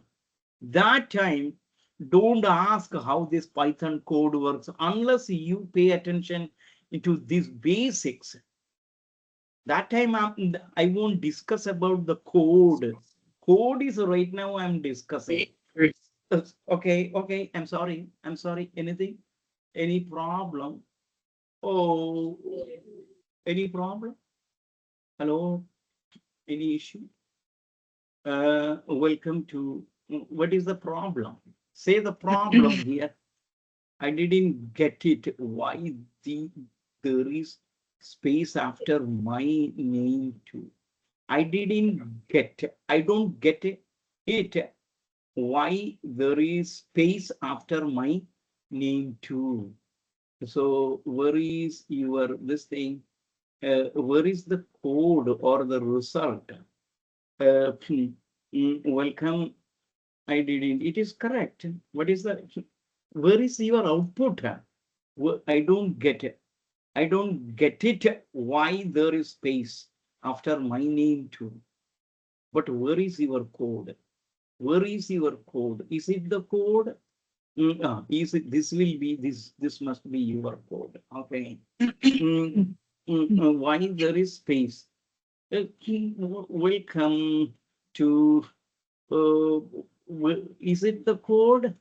Because I'm not getting. Because somebody has to give me the output. So that or the code or the show me the code. Just put the code here. Just put the code. Whoever returned this, I don't get it. Please put your code here. Please put the code. Please paste the code so that I can discuss. Hello, who is that? Hello.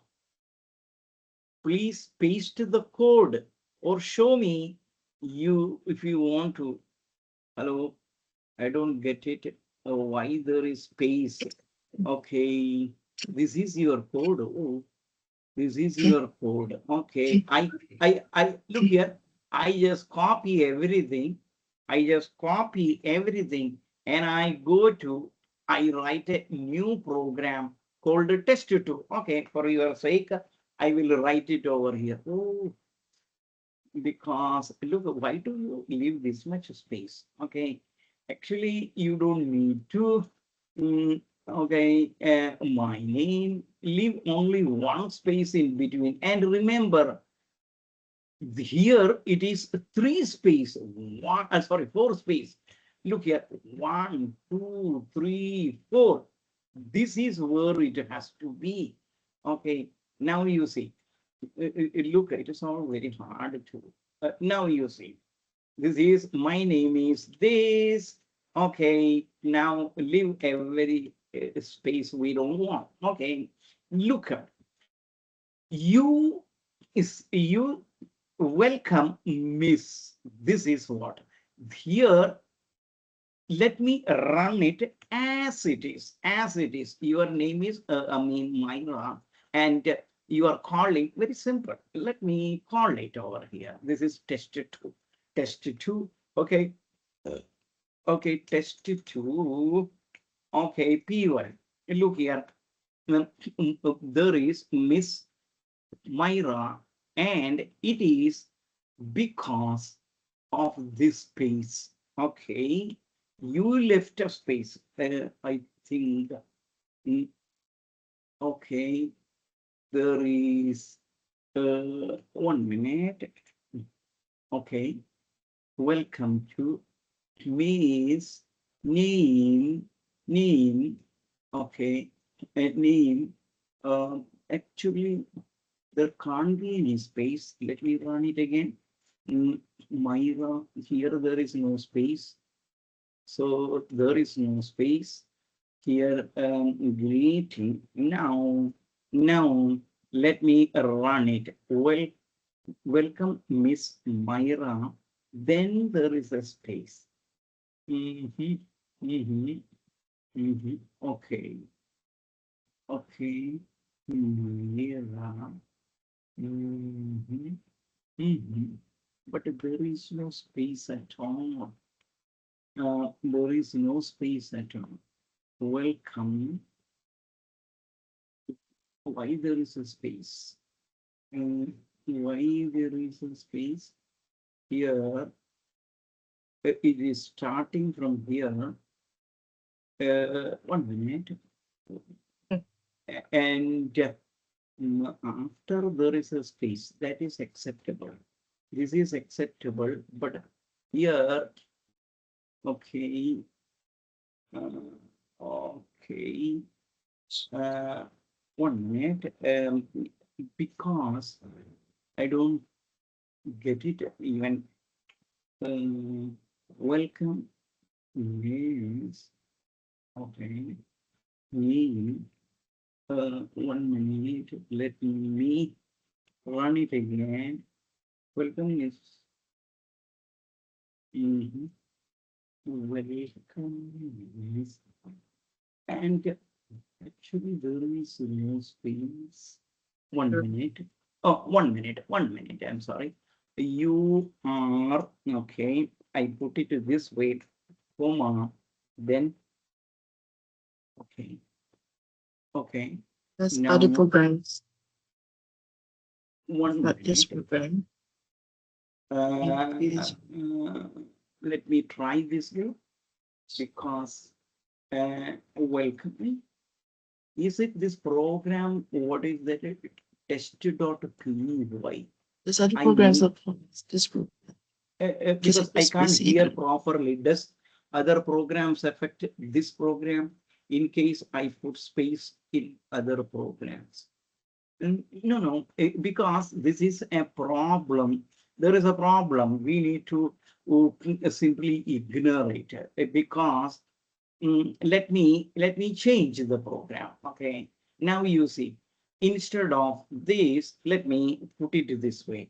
Print 1 minute, print, welcome, Mr. Oh,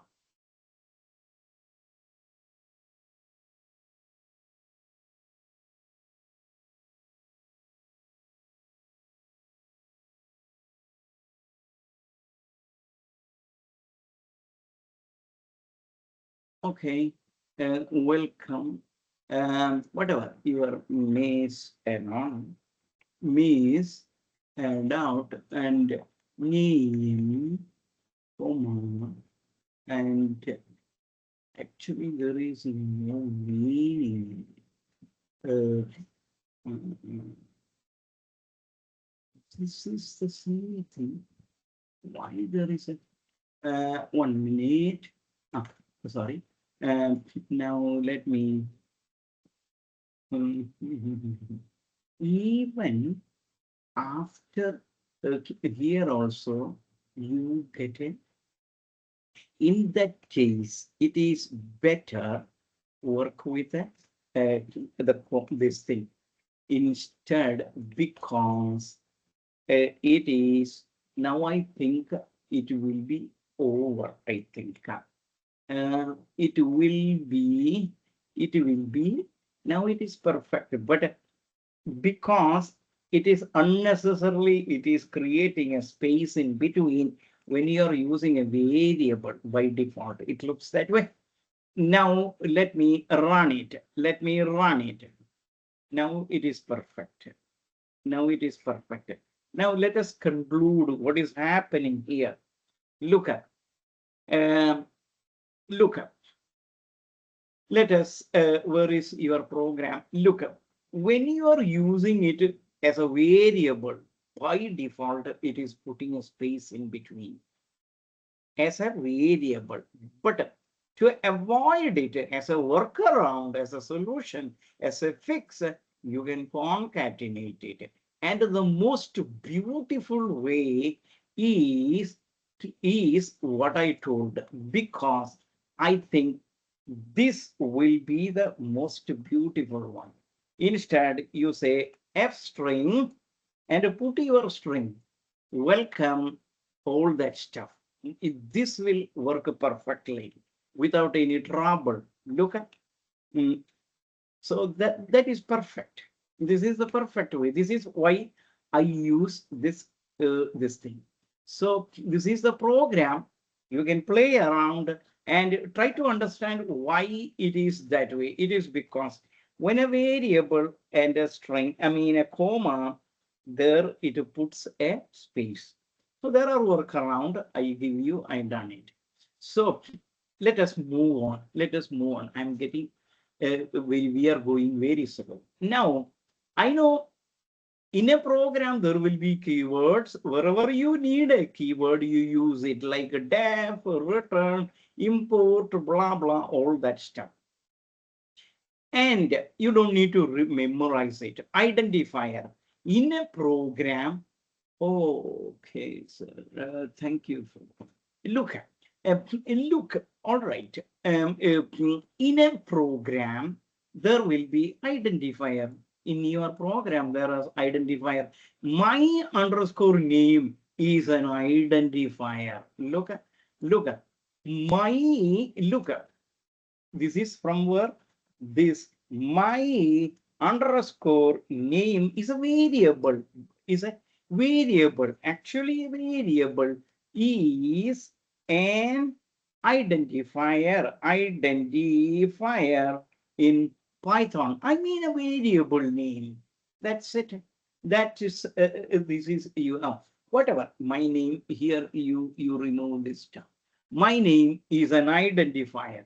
So identifier means there is a rule, there is a conventions, there is best practices.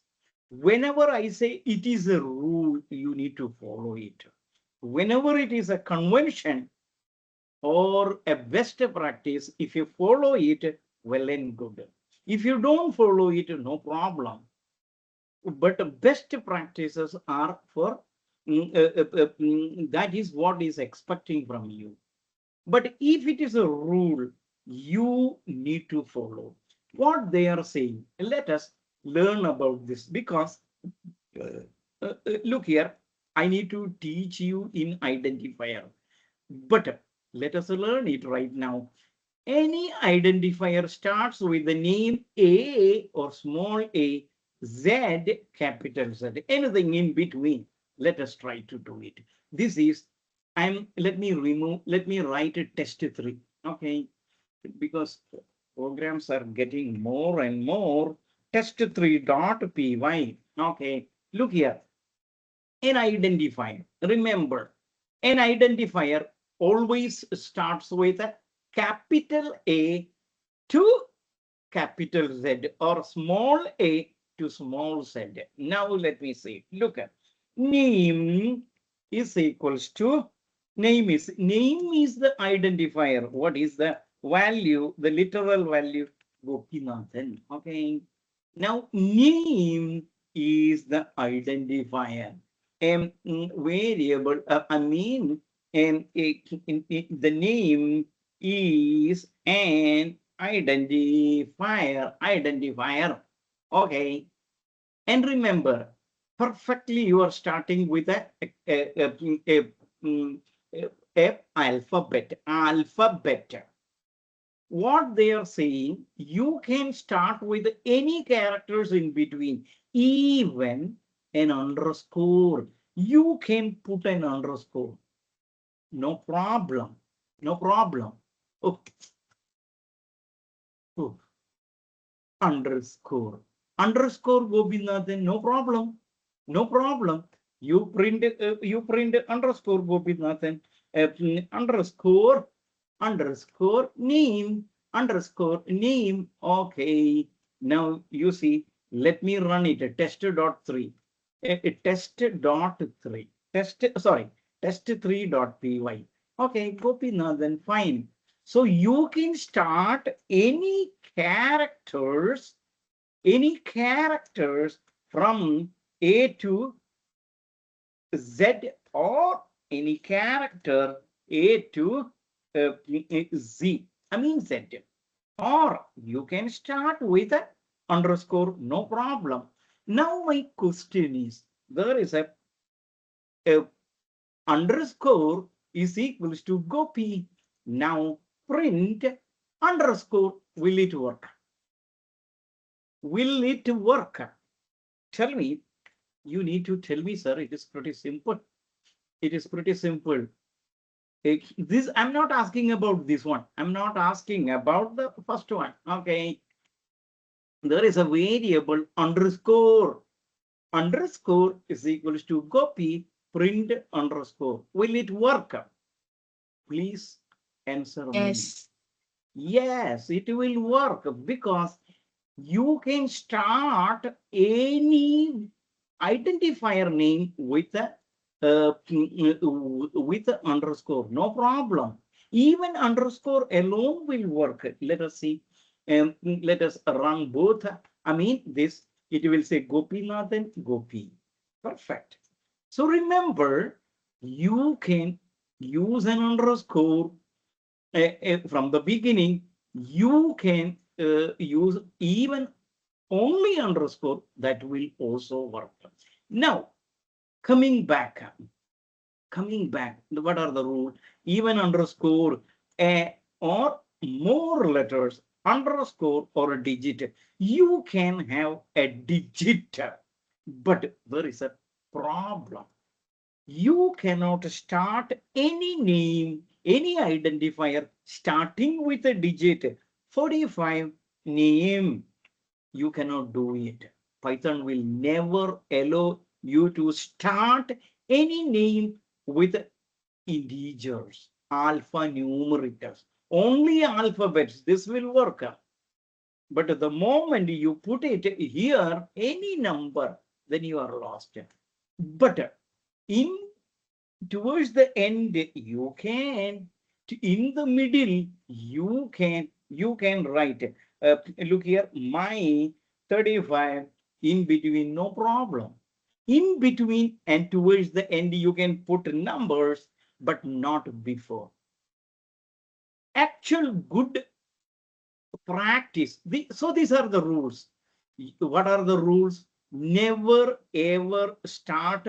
You can start with and, never start with any numbers. Never do it. But you can put it in a. Now, what are the best practices? Best practices start with always try to write small letters. Python is preferring small cases like Gopi. If there is a capital letter is required, then you can look. Then you sorry. The name never write. Look here. I will teach you all these things later. But there is two kind of convention is there. One is camel notation. Camel notation. You have seen a camel. You must have seen a camel. Camel has got a hunchback. Something like this. Look at here. If there is a camel, you have got a hunchback like this. This is your a camel. Camel is the camel's head. I don't know how to draw all these legs and all. So this is what we call a hunchback. This is what we call camel notation. Look here, when you write a identifier name, a name of a variable, and if there are more than one word, better go for. You can write it in camel notation like this. I mean, the customer address. You can write customer, C capital, and underscore customer name. No problem. Here C is the hunchback and N is the hunchback. This is what we call camel notation. It works, but Python is not preferring this. This is Java style. Python is the snake notation. Snake notation, how it is pretty simple, and this is the most. Whenever you have two words or more than two words, just put an underscore in between. No hyphen. Python prefers underscore like this. The customer, you write it in small, underscore name. This is the most preferred way for. This is what we call snake notation. Snake notation. This is what we call customer. Snake notation. This is a camel notation. For me, the preferred is snake notation. Snake notation. Whenever you get it, don't write it something like this. Customer name. Don't do. No problem. You can write it. But these are two words. Why can't you separate it? That is the beauty. So this is camel notation. And it never starts with any number and all. Never do that.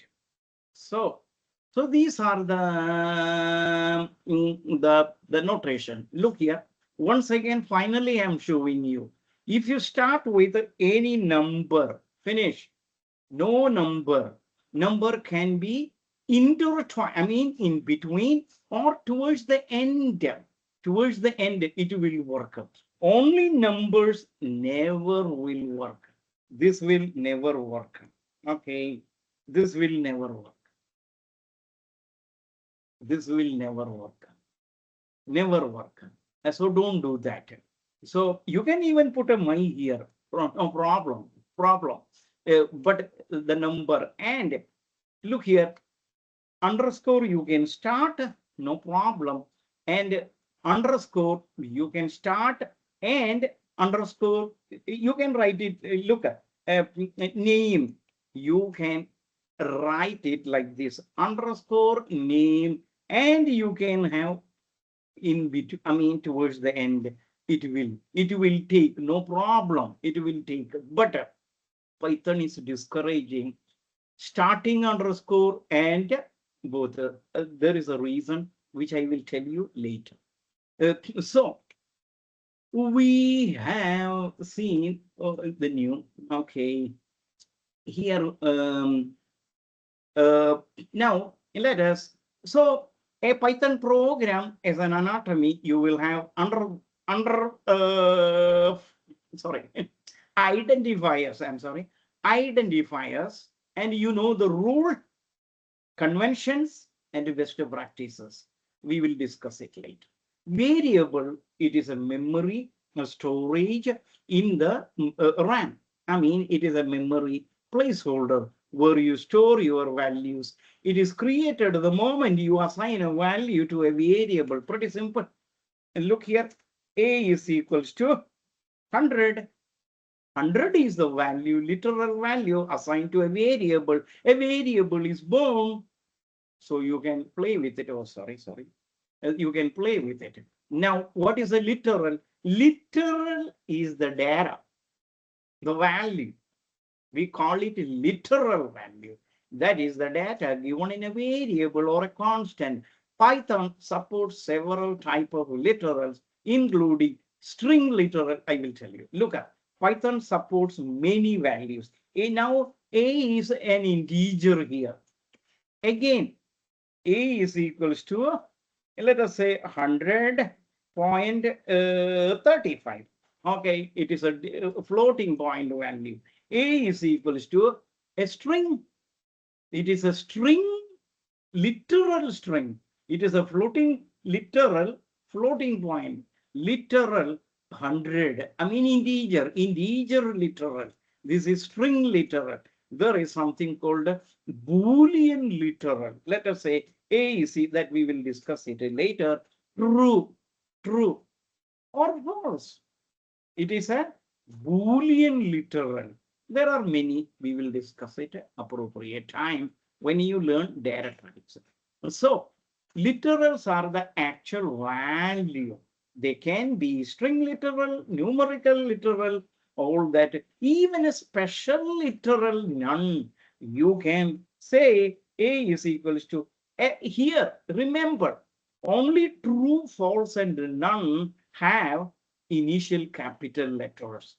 Make it very clear. A is equals to false. And here, F is capital. A equals to true. T is capital. Rest, all of them are the keywords. And remember, true, none. None means no value at all. False means, let me point to it. 1 minute, 1 minute. പെട്ടെന്ന് പോയിട്ട് വരും. Okay, these are the keywords where it starts with a 3. And true and false we will discuss. None we have discussed, that is a variable doesn't have a value at all that time. Now you see, and none you can print it. None is a data type. None is a data type. Look at here. A is equals to none. Let me remove this. Look, A is equals to none. Print the type of A. It will print none type. It will print none type. None is a data type, like your int and all. Let us run it. What is this? The program 3. Program 3. Okay. The 3. Okay. Look at none type. Class is none type. Don't worry about all this thing. None type. So none type, none has got a type called none type. Okay. Now let us move ahead. Apart from what are the other parts? Operators, you have seen there are many operators in Python that we will use it in the program. So in anatomy, in the Python program, these operators are also a part. Operators may be plus, subtraction, multiplication, division, floor division, modulus, the exponential, assignment operator. It is not equal sign. Equal, that is for equality checking. Not equal and less than, greater than, less than or equal to, greater than or equal to, and or not, etc. So in a program, we will be using all of them. Now, we have used comments. You know now, why do we use comments? Comments are starting with, there is a chapter for comment, that time we will discuss.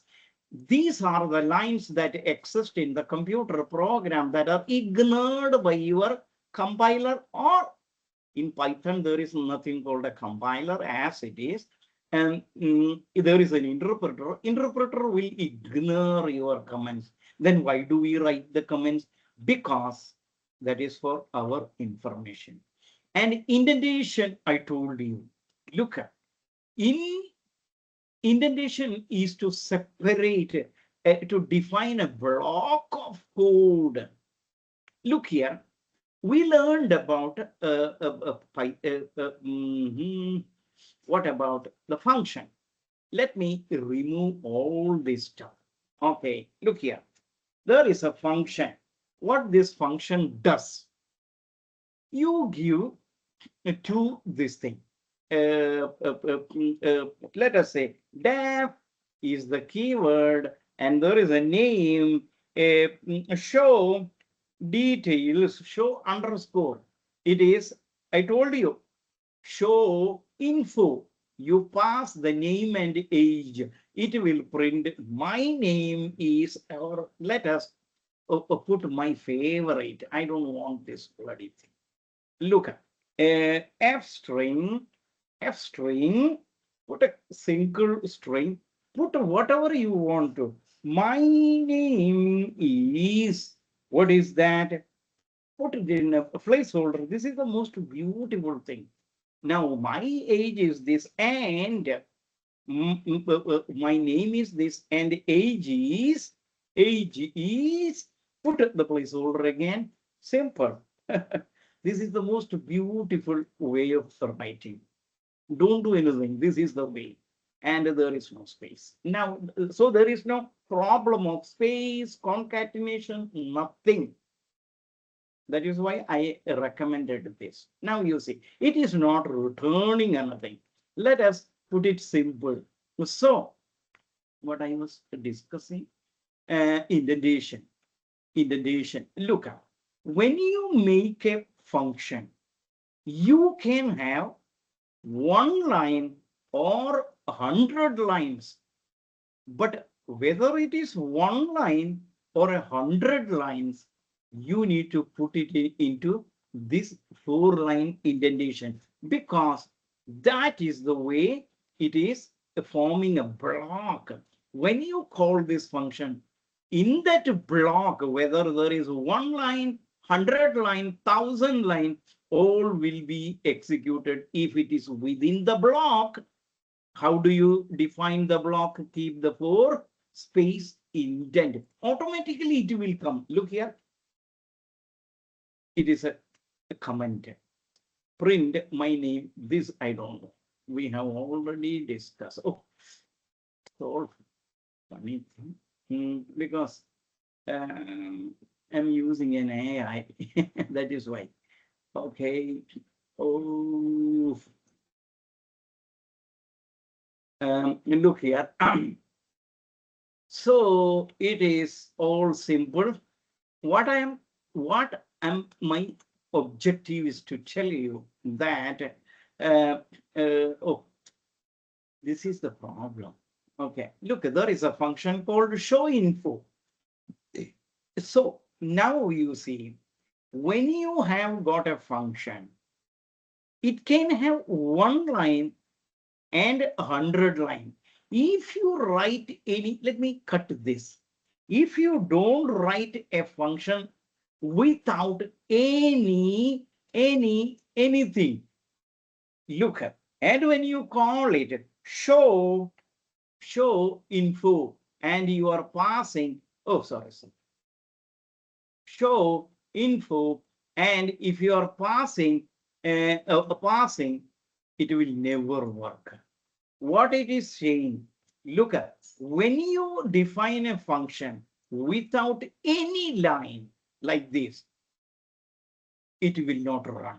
Minimum, there has to be one line like this. Now the error has gone. Look here, error has gone. You can call it, you can call it, you can call it. Look at now, this is the type, sorry, test 3. Okay, it will work. My name is Gopi, blah, blah, blah, all these things. If you comment it, again, it will not allow.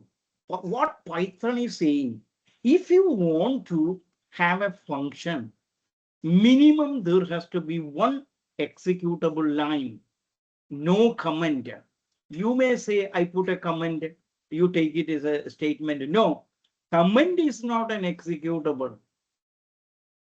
So in that case, if you want to have that kind of situation where you want to leave it in your development time, some time will come, you want to keep it blank. That time you can keep the keyword called pass. Now you see, if you say it will pass means I'm not doing anything. Pass is a keyword. Pass is one of the keyword. That means I'm not doing anything.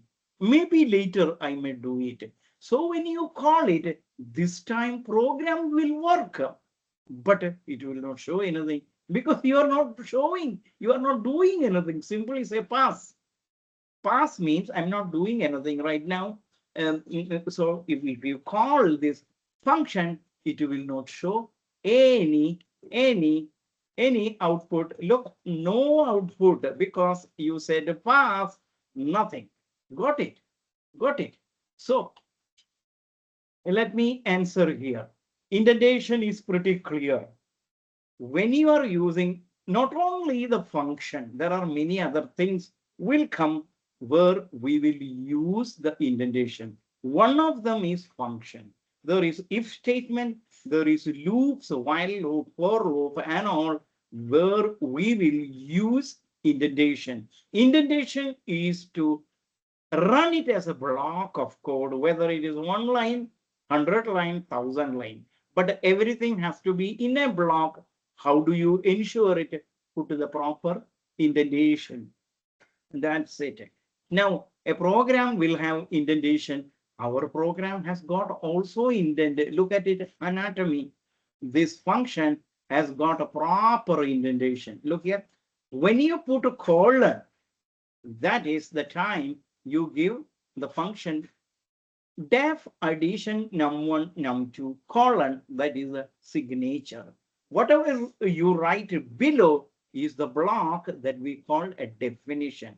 It may be 1 line or it may be 100 line, but you can't leave it blank. If you put a blank, you end up in an error. If you want to don't write anything, simply pass, simply use the keyword pass the way I have shown you here. That's it. Hope everything is clear to all of you. All of you. Now let me move ahead. In a Python program, there will be statement.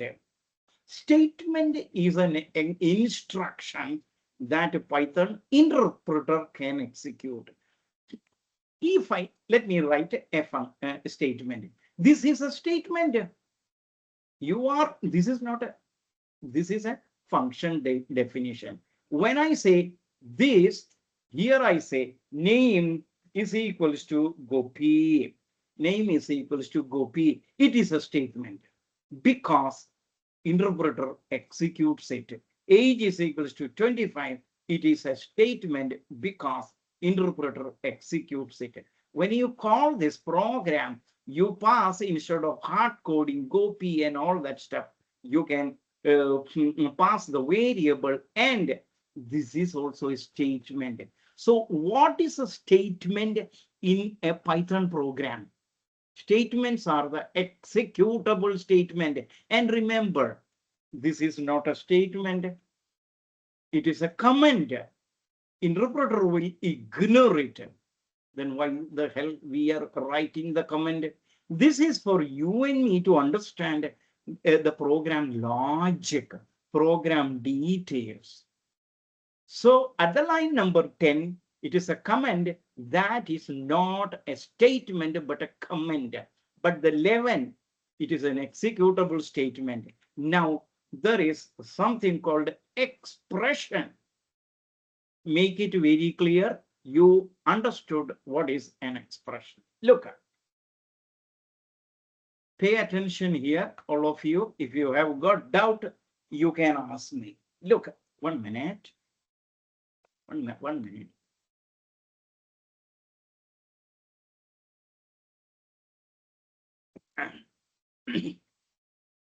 We are talking about, look here.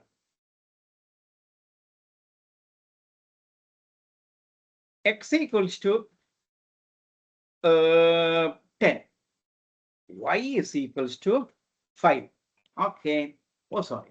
These are the two variables I have defined. X is the identifier, Y is the identifier, equal sign is the, assignment operator, 10 is the literal value, integer literal value. 5 is also pretty good. We discussed a lot, explained a lot. Now, when I say any statement like this, look at X plus Y. When I say X plus Y, X were, small case.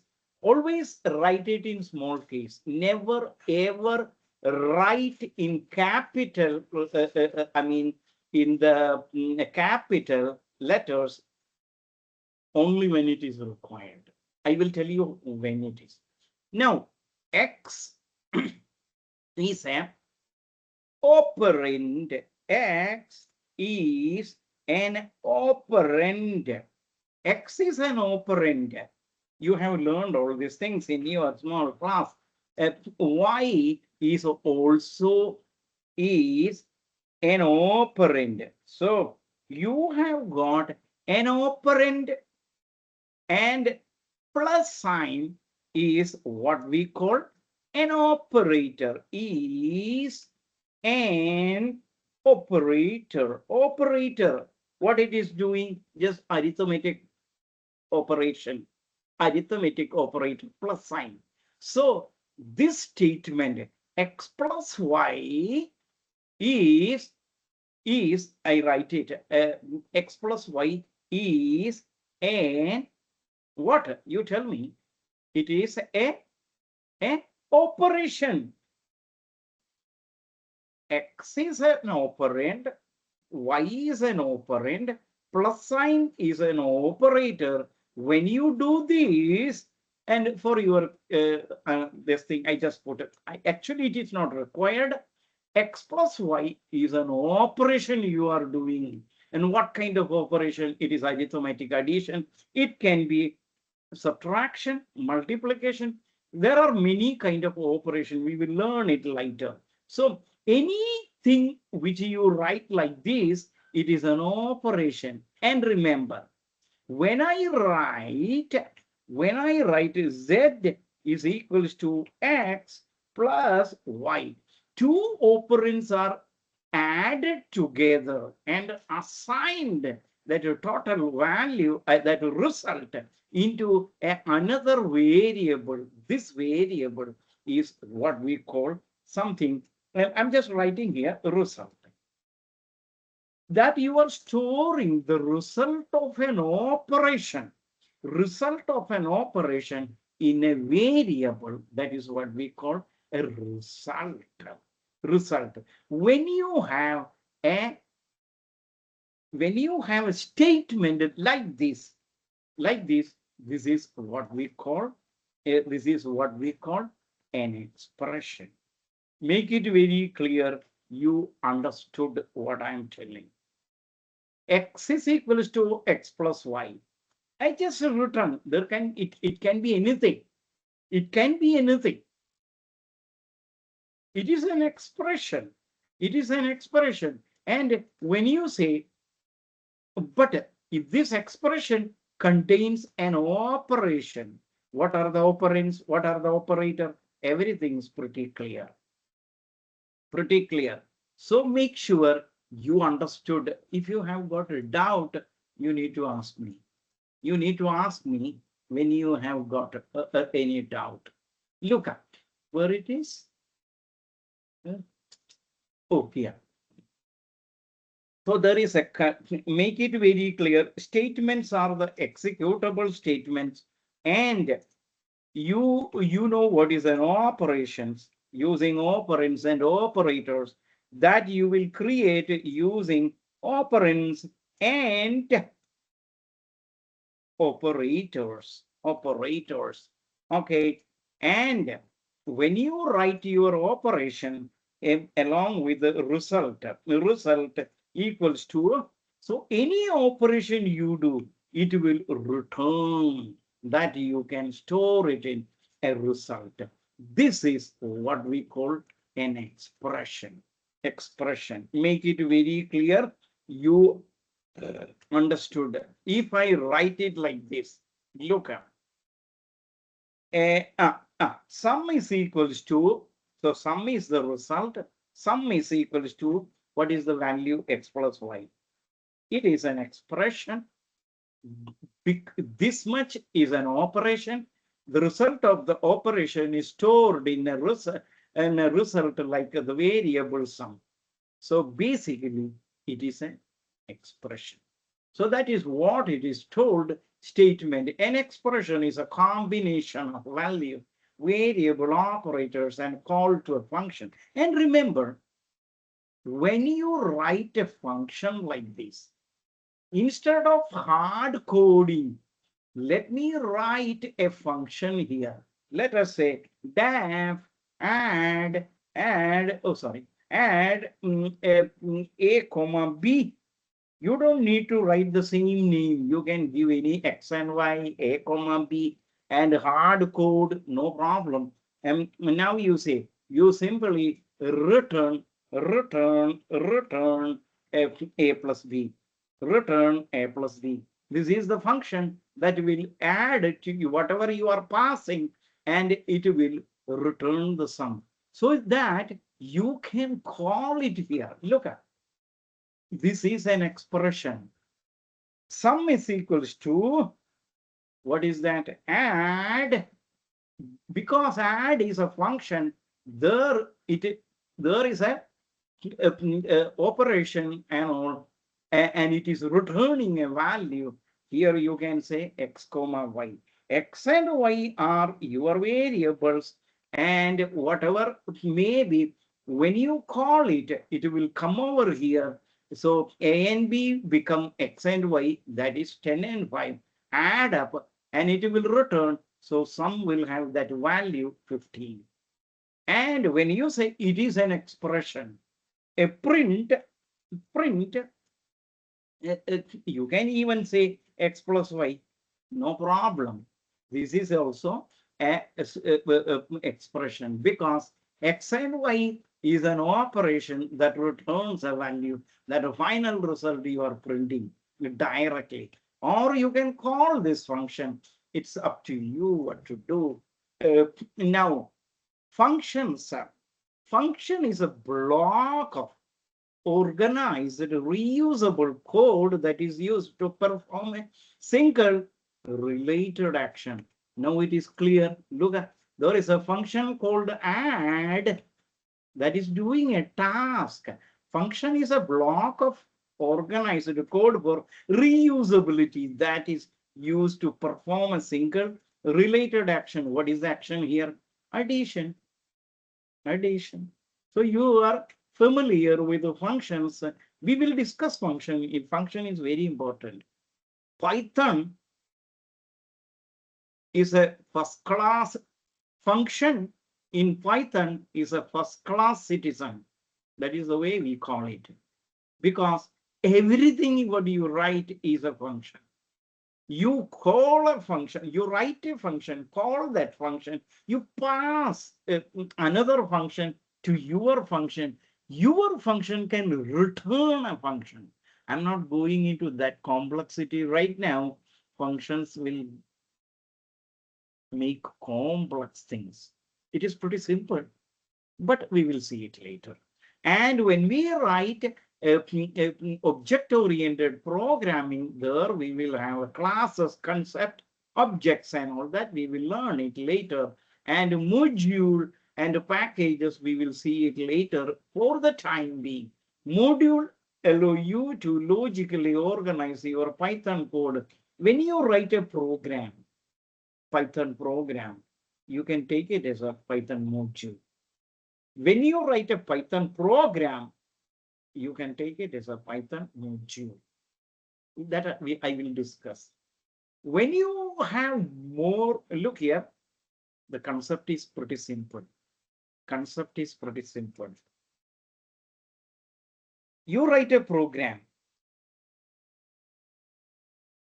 When you write many programs, you can make it a mini programs.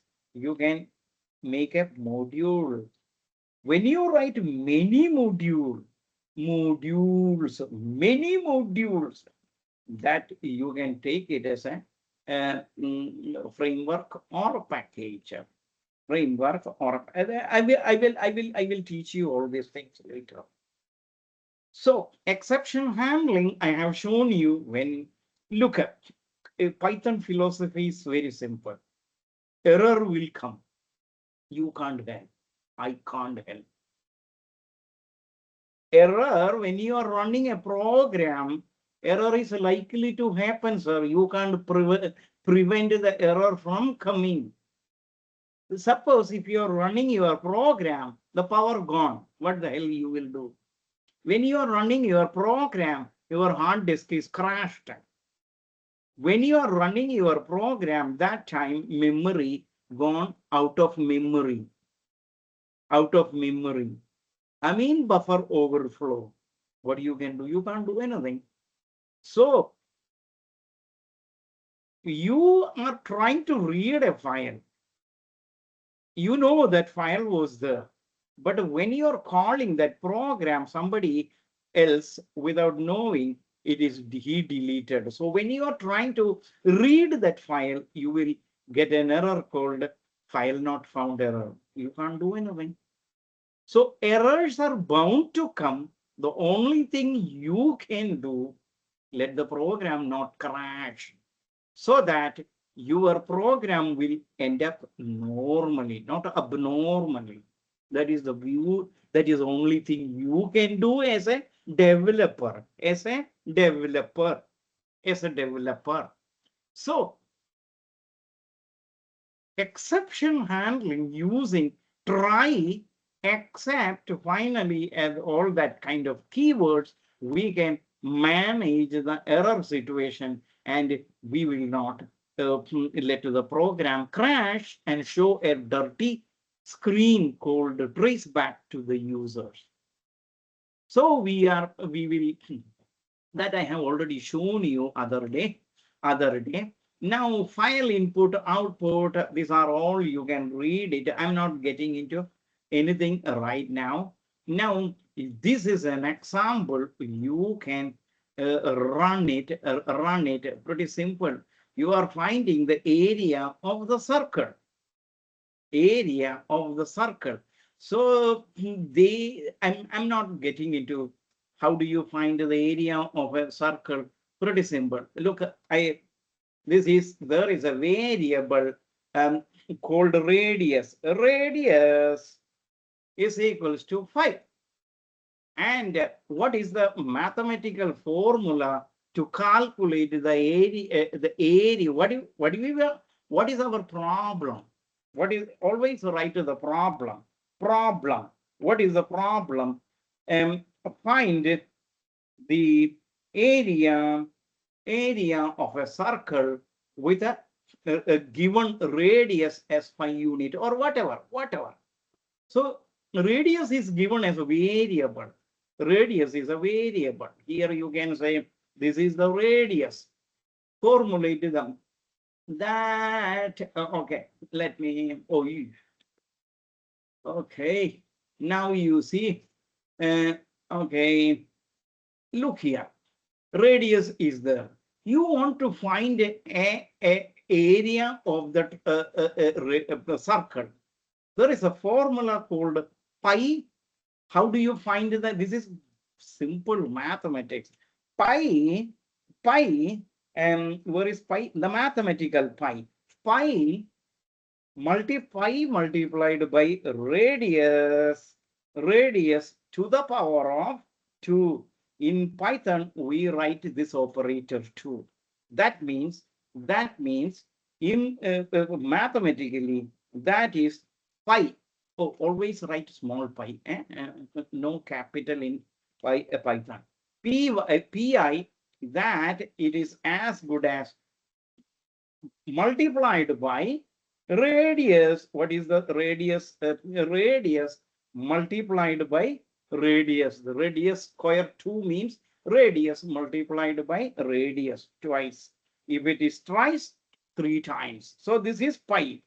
This is the formula. So let us write the radius is equals to this. Oh, it's all painful. And look here. Look. This is a command. The formula for area of the circle, A is the area, pi multiplied by r to the power. You can write a tilde also, but that is mathematical. In Python, that won't work. We can use here from where you get the from where you get the pi. That is why where we import. The life is cool from math, or let us, my favorite style. There is a constant called pi in the math class. It is a constant. It is a variable value. Pi means it is a constant variable having a value, 3.14, blah, blah, blah, all that stuff. Either, first thing, you can say area, area, let us know capital. Area is equals to, you can hardcore pi value, it is 3.14, and print it towards the end instead of storing in any variable. Just print it. This is the beauty of the Python. You multiply 3.14, that is pi, to the power of 2, radius multiplied by radius, that is 5 into 5, and multiply by 3.14, that you don't need to store it. Here you can say area, is my favorite, this thing, you can put it like this, pretty simple. Area is your whole calculation, you can put it into the placeholder. In a one line, you have written everything. Finished. Area. Now you see, you run it. This is test 3. Area is blah, blah, blah. Pretty simple. And instead of writing the same thing, let us always try to write a function. Let us write a function. Oh, sorry.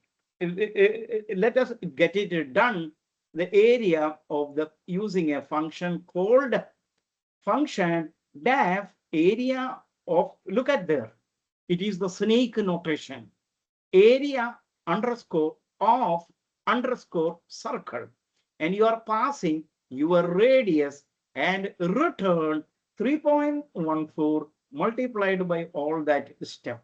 Instead of hard coding 3.5, let us import from math, import pi. That is the beautiful way. Pi, you have got it. Instead of writing 3.5 hard coding, now you see, return. Now you call it pretty simple. The area is 5. Okay, it is already defined. We don't need to define it again. For the time being, I will put all these things as a comment.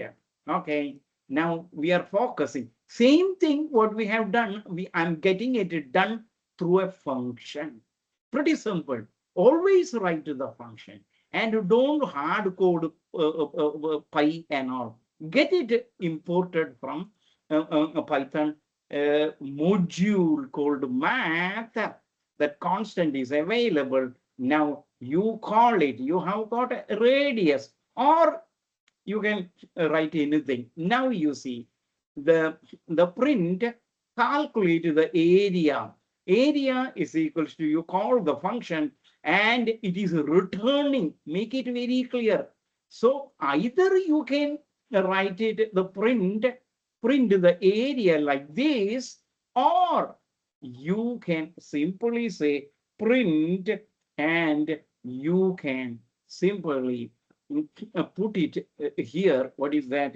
Area of the circle, that you can write it like this. Both will give you the same output. Both will give you the same output. Here you don't need to write it because, okay, now you see it. Let us discuss about this program. It is a function you have written.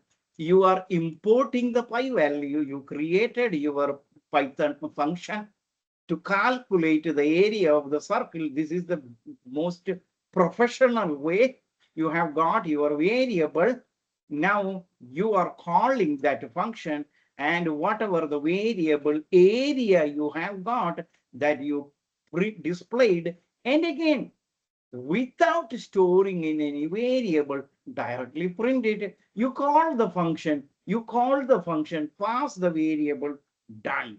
Look, now it will write twice because this is one print, this is another print. Both will write the same thing. But here there is no string like this. Area of the circle, nothing, just the value, no problem. Now you see, let us call it. First, it is the area of the circle is blah, blah, blah. In the second case, you are just printing it.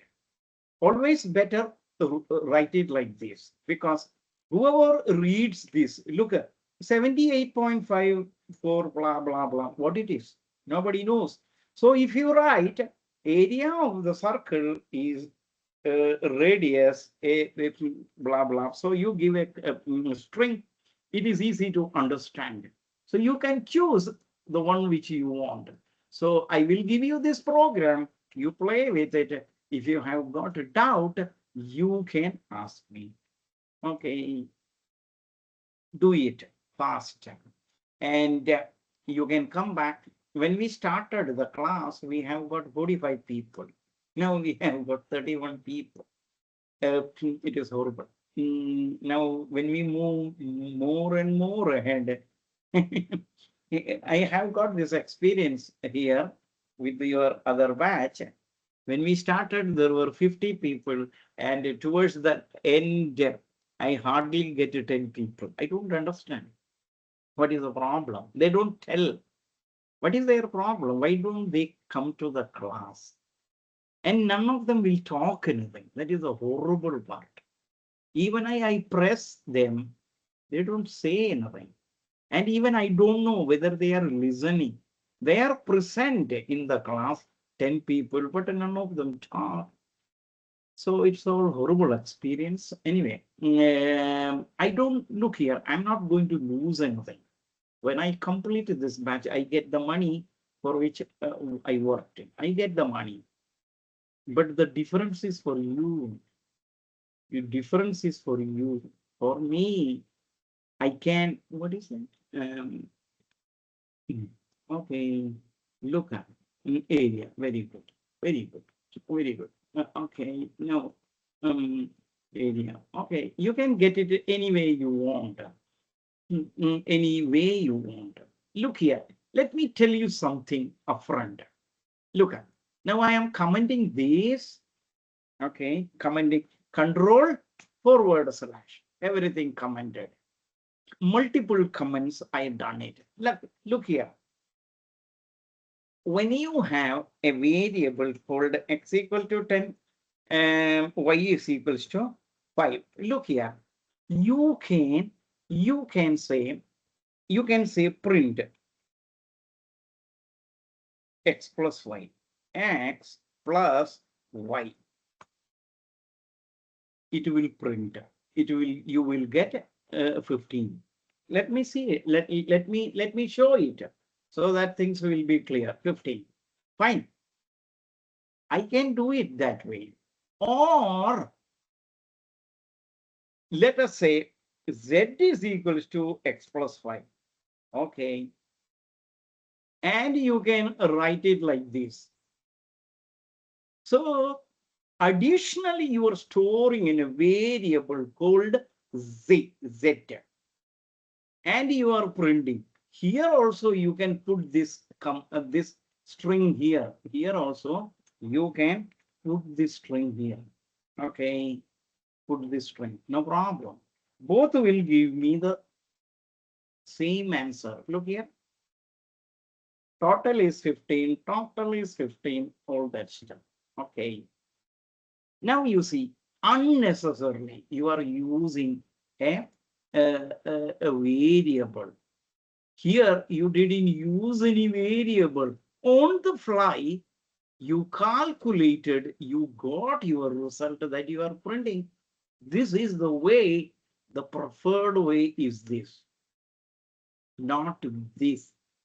Initially, you can use it for the sake of learning, but once you learned, shift to this kind of style.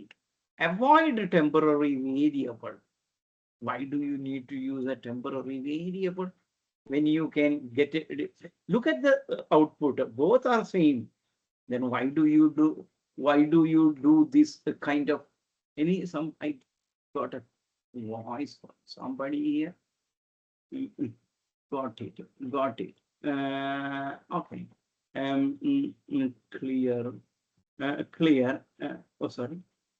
Clear. Okay. Now, those who done it, I'm happy that at least you people are trying and getting it. Look at now. This you make it very clear, and choose the one.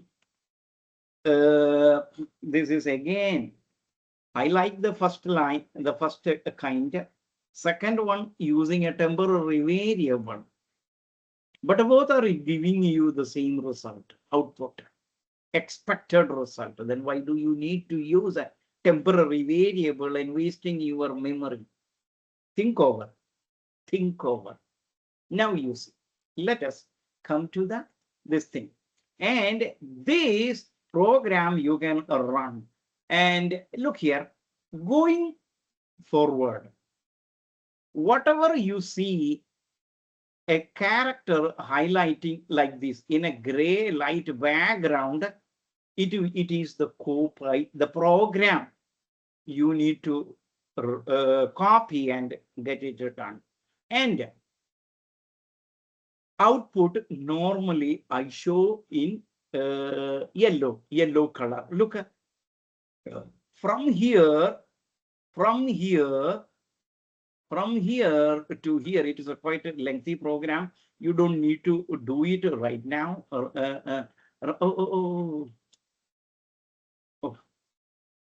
From here, example here. Look, anything in the gray background, it's all a program. You need to do it.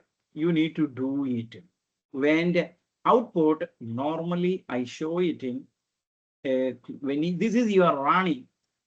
And when you run it, this is the expected result. That program you can copy and run it. But when you copy it from the PDF, the intent alignment format will be different. So if you are interested in running any program, always copy it from your this thing. That if you want to run any program, always copy from this. Look here, I copy, look here, I copy from here to here. Okay, here. Now I copied, and I go here and I say another program, or let us make it another program. So no confusion. Oh, go on. I'm sorry. This is a new program. Okay, where it is? Let us remove this. Okay, now let me. Oh, this is a hell. Look, in the general, I'm going to write a new program called, oh, why it is not working? General, there is a new file. It is, what is happening? You don't understand. I choose this folder and here,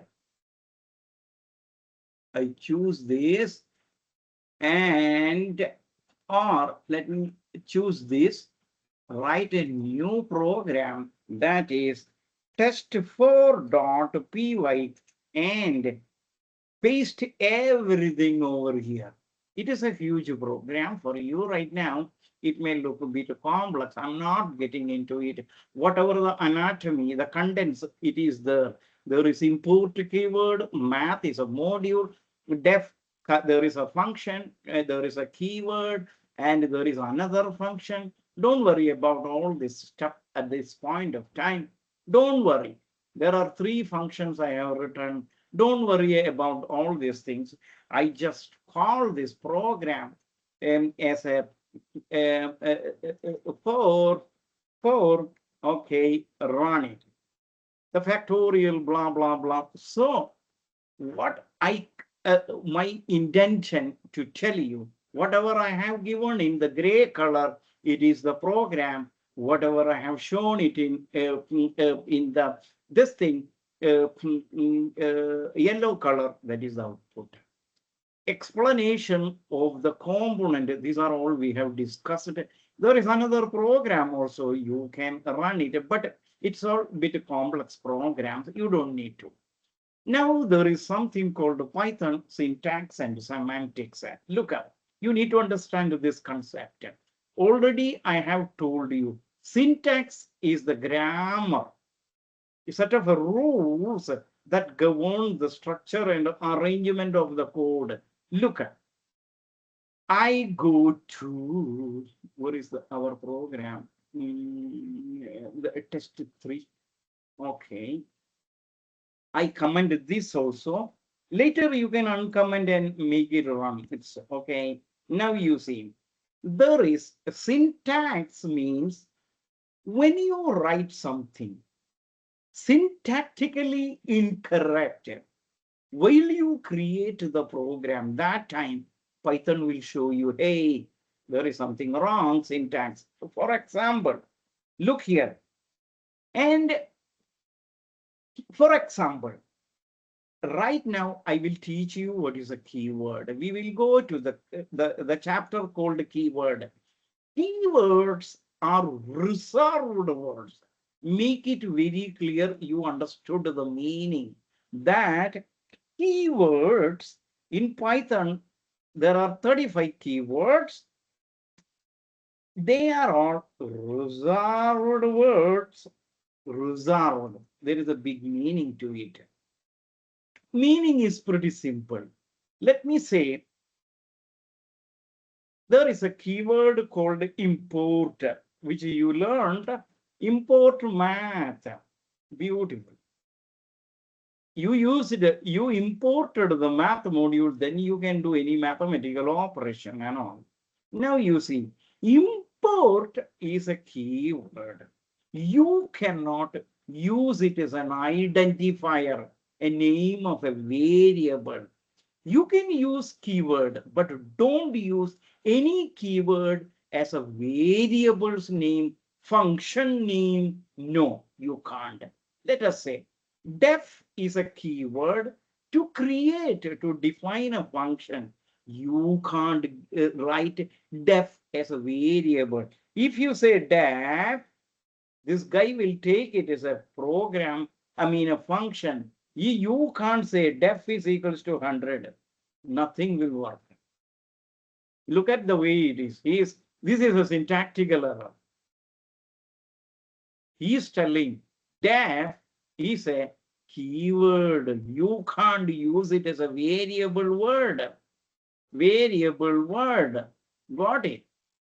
Now you see, this is what we call syntactical error. Now this is an error. If you save it, if you run it, it will end up in an error. Look at here. Which one it is? 3. Okay. 3. Look at syntax error. Def equals to 100. No, invalid syntax. Pretty simple. Def is a keyword. You can use it, but don't try to give def as the variable name, function name, and all. No, never do it. Another example. Import. It is a keyword. You can say import is equals to 100. No, there is a red color. Or you say from is a keyword. You can't say no.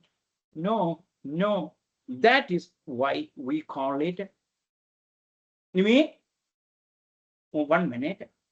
Hello, Nimi. 1 minute. Somebody. 1 minute. Don't go anywhere. Class is not yet over. Please don't go anywhere.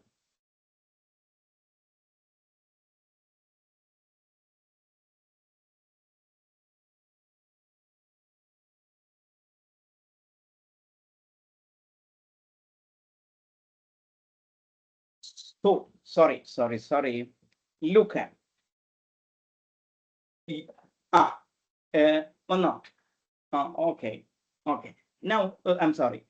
Look at def. Any keyword you can use and the way it is, but don't try to abuse it. You can use it. Don't try to abuse it. Don't give that keyword as the name of this thing. Look at, there is a keyword. Look at, instead of writing, look here.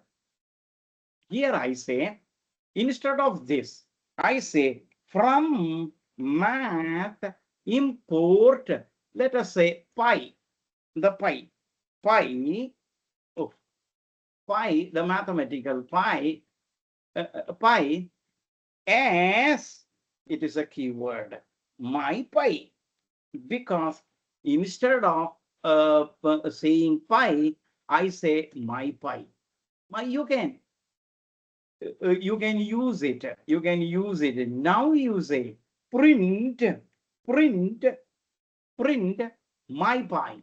Okay, print, you can use my pi.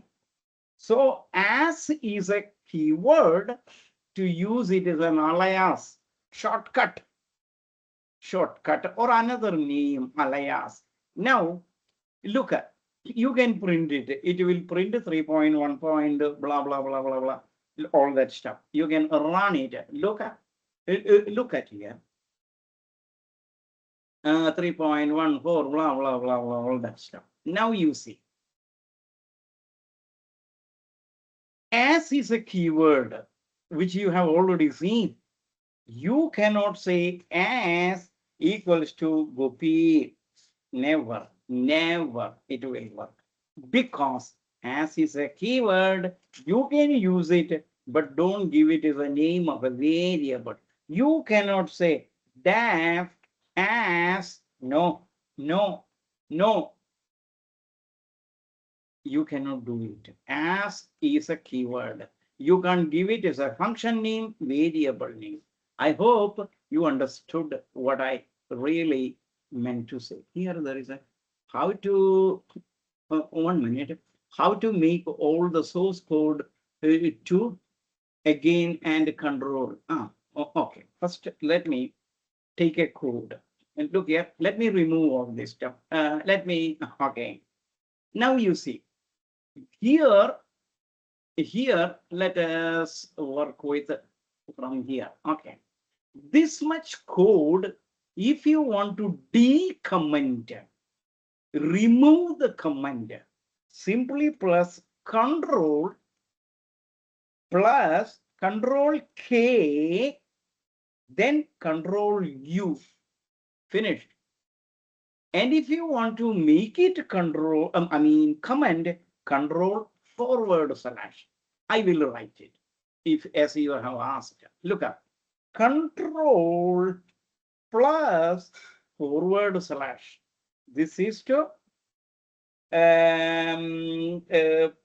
group command, not only one group command. A group of line you are making the comments.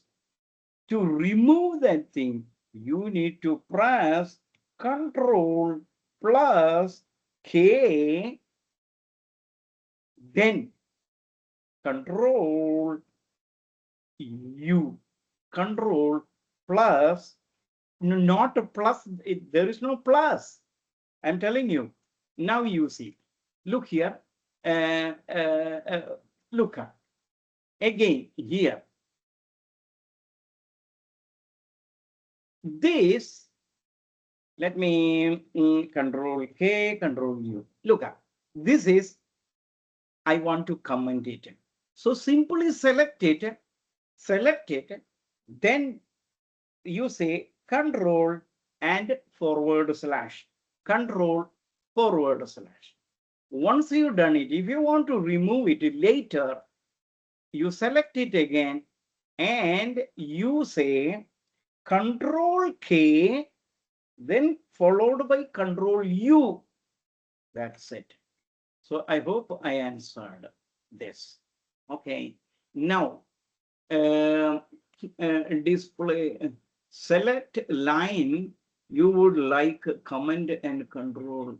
Okay, somebody. And haha, I did it. Thank you. Okay. Now let me go back. Now there were 31 people. One is missing. They are not bothering to tell that I'm leaving. I'm leaving. There were, when we started after the break, there were 31.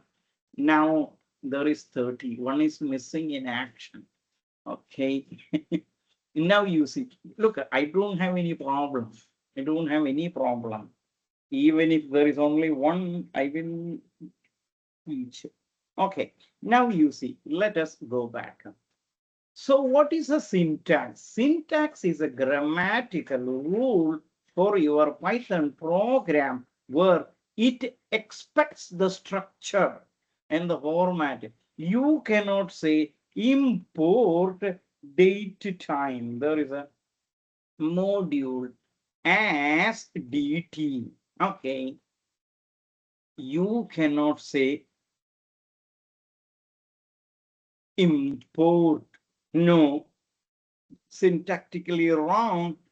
You cannot say a, syntactically wrong.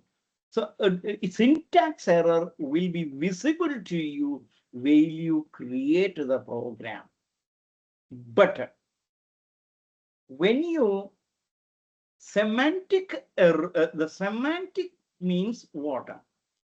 This is a Python syntax that you can read it. Semantic, let me tell you what is that. The key elements of Python syntax. There are keywords, identify all that stuff, which we have discussed. What is semantics? Semantic means if you want to get expected result, your semantics has to be correct. Logic, what you apply is correct. Suppose, look here, it is not a syntax error. It is not syntax error. I remove all this stuff. Or let me remove this. Let me say, I'm not talking about syntactical error. I'm talking about semantic error. Look, I want to get the area of the one circle. Area will be given, which we have already done it here. You can say this one. Okay, so I select this Select this because this is twice you are doing it. Control K, Control U. Now you see area and all. When you run it, let me run this one, comment it. So it is pretty good. Okay, save it. You get your area. Let us run it once. What is that? Area of the circle with, sorry, area of the circle with the radius is this 78, blah, blah. Perfect. That is the expected answer. Suppose instead of multiplying, or here instead of, look here, when you in Python, if you say 1x to the power of, mathematically you can write it this way, x to the power of 2 means x multiplied by, sorry, x multiplied by x. If it is x to the power of 3, that is x to multiplied by 3 times. Okay, pretty clear. If you want to write it in Python programming, it is x to the power of 3. That is as good as x multiplied by x multiplied, oh, sorry, multiplied by x, oh, sorry, multiplied by x. So this is calling to the power. We call it exponent. Exponent. Exponent. You got it. Now you see, instead of this exponent, Python, what is the operator? 2 asterisk sign. Okay. So for some reason, unknowingly, instead of radius to the power of 2, suppose I, by mistake, I put 2. You will get a different result. If you run it, you will get a different result. Gone. This is what we call semantic errors. Semantic, the logic you applied. When you don't get the expected result, that means semantics, the logic, the algorithm, the computational logic you have used is wrong. That is what we call semantics. So when you don't get it, you put this, now you run it, you get this thing clear. Now it is. So you got the meaning of syntactics and what is semantic. Both I have shown you, even through a code, I have shown you. So what is semantic? Semantic, pretty simple. You can read it. You don't get the right answer. Semantic, you read. While the syntax deals with the structure of the code, semantic is the meaning and the interpretation. It defines how your program's instructions are translated into actions and how the language operators are expressed. Semantic errors. Error is when your code's meaning is not clear, ambiguous, or contradictory to the language's rule. You need to use it properly, logically. Examples of semantic concept data type that we will see over later. Relation between syntax and semantics. Look at syntax and semantics are closely intertwined, forming the foundation of any programming language. Syntax refers to the grammar, semantic refers to the meaning. And the syntax errors prevent the code from being interpreted, while semantic errors lead to the incorrect and unintended. And remember one more thing. While you create your program, syntax error will be shown, but the semantic error will be getting it when after running it at runtime. And the syntax rules ensure code is written correctly, while semantic knowledge allow the programmers to predict the program's behavior and write the code that actually reflect their intention, the expectations. So pretty simple. There is a concept of any language you take, there is a syntax, grammar, and there is a semantics. I bite a cake. Can I say a cake bite I? That is semantically wrong. And syntax is, that is the grammar. Every language has got a grammar. You need to stick with it. So that's all about this chapter. Let me move to the next chapter, that is the keywords. Now it is the time to talk about the keywords. Keywords, okay. Already I have given you what is a keyword. Already we discussed what is a keyword. It is a part of your Python program, and it has, these are all reserved words. These are the reserved words. You can use it, but don't try to use the keywords as the function name, variable name, as an identifier. Don't use keyword. This chapter is pretty simple. I'm not going to cover every keyword right now.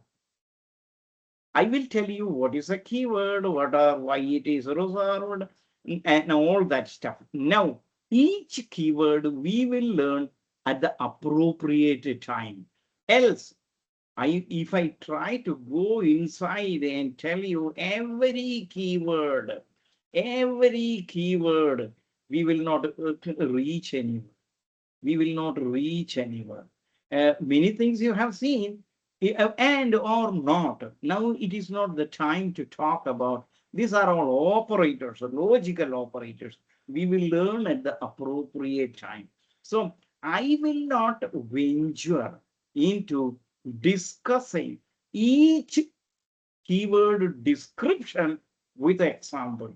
That you can do it at your free time and all, because I will be teaching, I will true and false when I will teach you. Not right now, it is a comparison operation, it is a Boolean operator. I will teach you that time. I will discuss about true and false. If I talk about it, you won't get anything. You will be more confused. So let us move and talk about what is a keyword. And we will move to the next chapter. And 100% we will discuss about all the keywords, but I don't want to burden you with a more thing right now. Let us go slowly. Python keyword, every language contains words and a set of rules that make a sentence meaningful. Similarly, in Python programming, there are a set of predefined words called keyword. Why do we say predefined? Who defined? Python defined certain words. We call it a keyword, and along with identifier will form meaningful sentence when used together. Python keywords cannot be used as the name of a variable. I mean identifier for a variable, function, and classes. Never do that. We have discussed it. I have shown you. Now, what are the Python keywords? Let us discuss. And in between, let me check. And the syntax is equal to grammatical, logical, correct. You are perfectly, you hit the bull. And perfectly, that is the meaning. Grammatical in a sense, structural wise, there is something wrong. Semantic means logically what you have written. You won't get to the expected result because there was something, logic is wrong in your program. If you want to add something, suppose if you minus it, then you are lost. You get a different result. That's it. Now go back. Keywords in Python are predefined words that are not to be used as any other kind of identifier, like, for example, variable name and a function. These keywords are part of the syntax in the language and are special reserved words that have a special meaning, purpose, and a restriction. What is the restriction?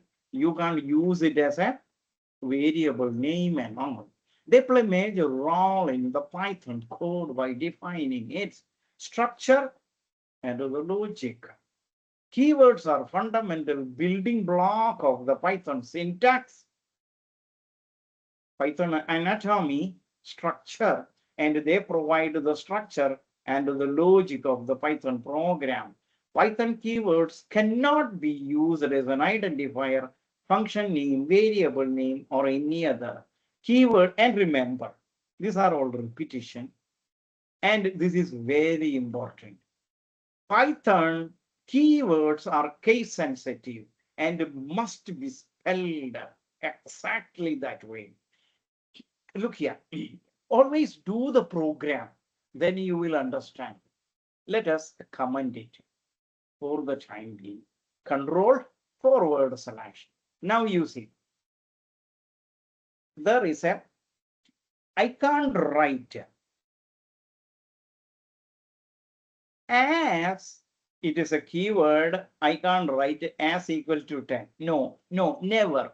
But I can write it this way, no problem.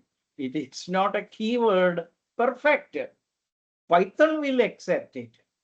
Python will accept it because A is capital here. The moment you put a small a, finish.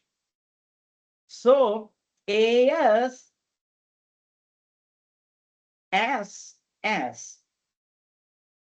it is a keyword in short case. But if you write something like this, no problem. Python will take it as it is a variable name, as or as. Both are different. Look here. This Python will not, this Python will take. No problem, because S is capital here. This also Python will take it as a variable, but Python will never take this. This will not be allowed. Pretty clear? Pretty clear? Because this is a keyword. It is a, and normally nobody will give a variable name like this. I just shown it that way. So it's okay. So anything if okay. Now you see. Let us go back. Let us go back. The Python keywords are case sensitive. Example I have shown you here. Pretty good. Now, next, how many? Some of them. One of you did ask me, do we need to memorize? You don't need to. You don't need to. There are 35 keywords in Python as of 3.12.x. And these keywords are listed in a keyword module where you will get, where you stored all these keywords in Python. There is a module called keyword. Either it is stored all this. This is the list of the keyword. Finally, don't try to learn anything hard. I mean, your, what do you call by heart? Nothing. Memorizing nothing. Its soul will come intuitively. Take my word. If you're sincere in learning, it will all come intuitively. Now you see, above keywords may get altered in different versions of the Python. Some extra might get added or some might be deprecated or removed. To view compiler list of Python keywords, you can import to the module keyword, then print a list of all the keywords in Python using KW keyword list attribute of this module. So pretty simple. What you need to do, you simply say, look here, let me remove all these things. Look here, this you can, you write all this thing, whatever I am writing, you also write it along with me. If you want time, if you don't get time to do it, I will paste the code. Now you see, it's all in, look here. This is what I told you. Anything I may write it in gray background. You simply copy it. Simply copy it and paste it over here. That's it. So you, if you want to see all the 35 keywords of the Python, Python, you, if there is a module called keyword, then you say keyword dot, this keyword module has got a variable, a constant, a KW list. That keyword dot KW list, it will give you the list of all the keywords. Let us run it. Look here, all the keywords, run it. And if you want to see how many are there, pretty simple. Look at, now I am going to import in a different fashion. That is my style, not my style. It is a Python style. I didn't do anything. From keyword, import KW list. Now you print the KW list. Both will give you the same answer, but I have used the import in a different fashion. Let us run it. Both will give you the same. Now you see, let us play. How many are there? Look, it is a list. If you type print KW list again,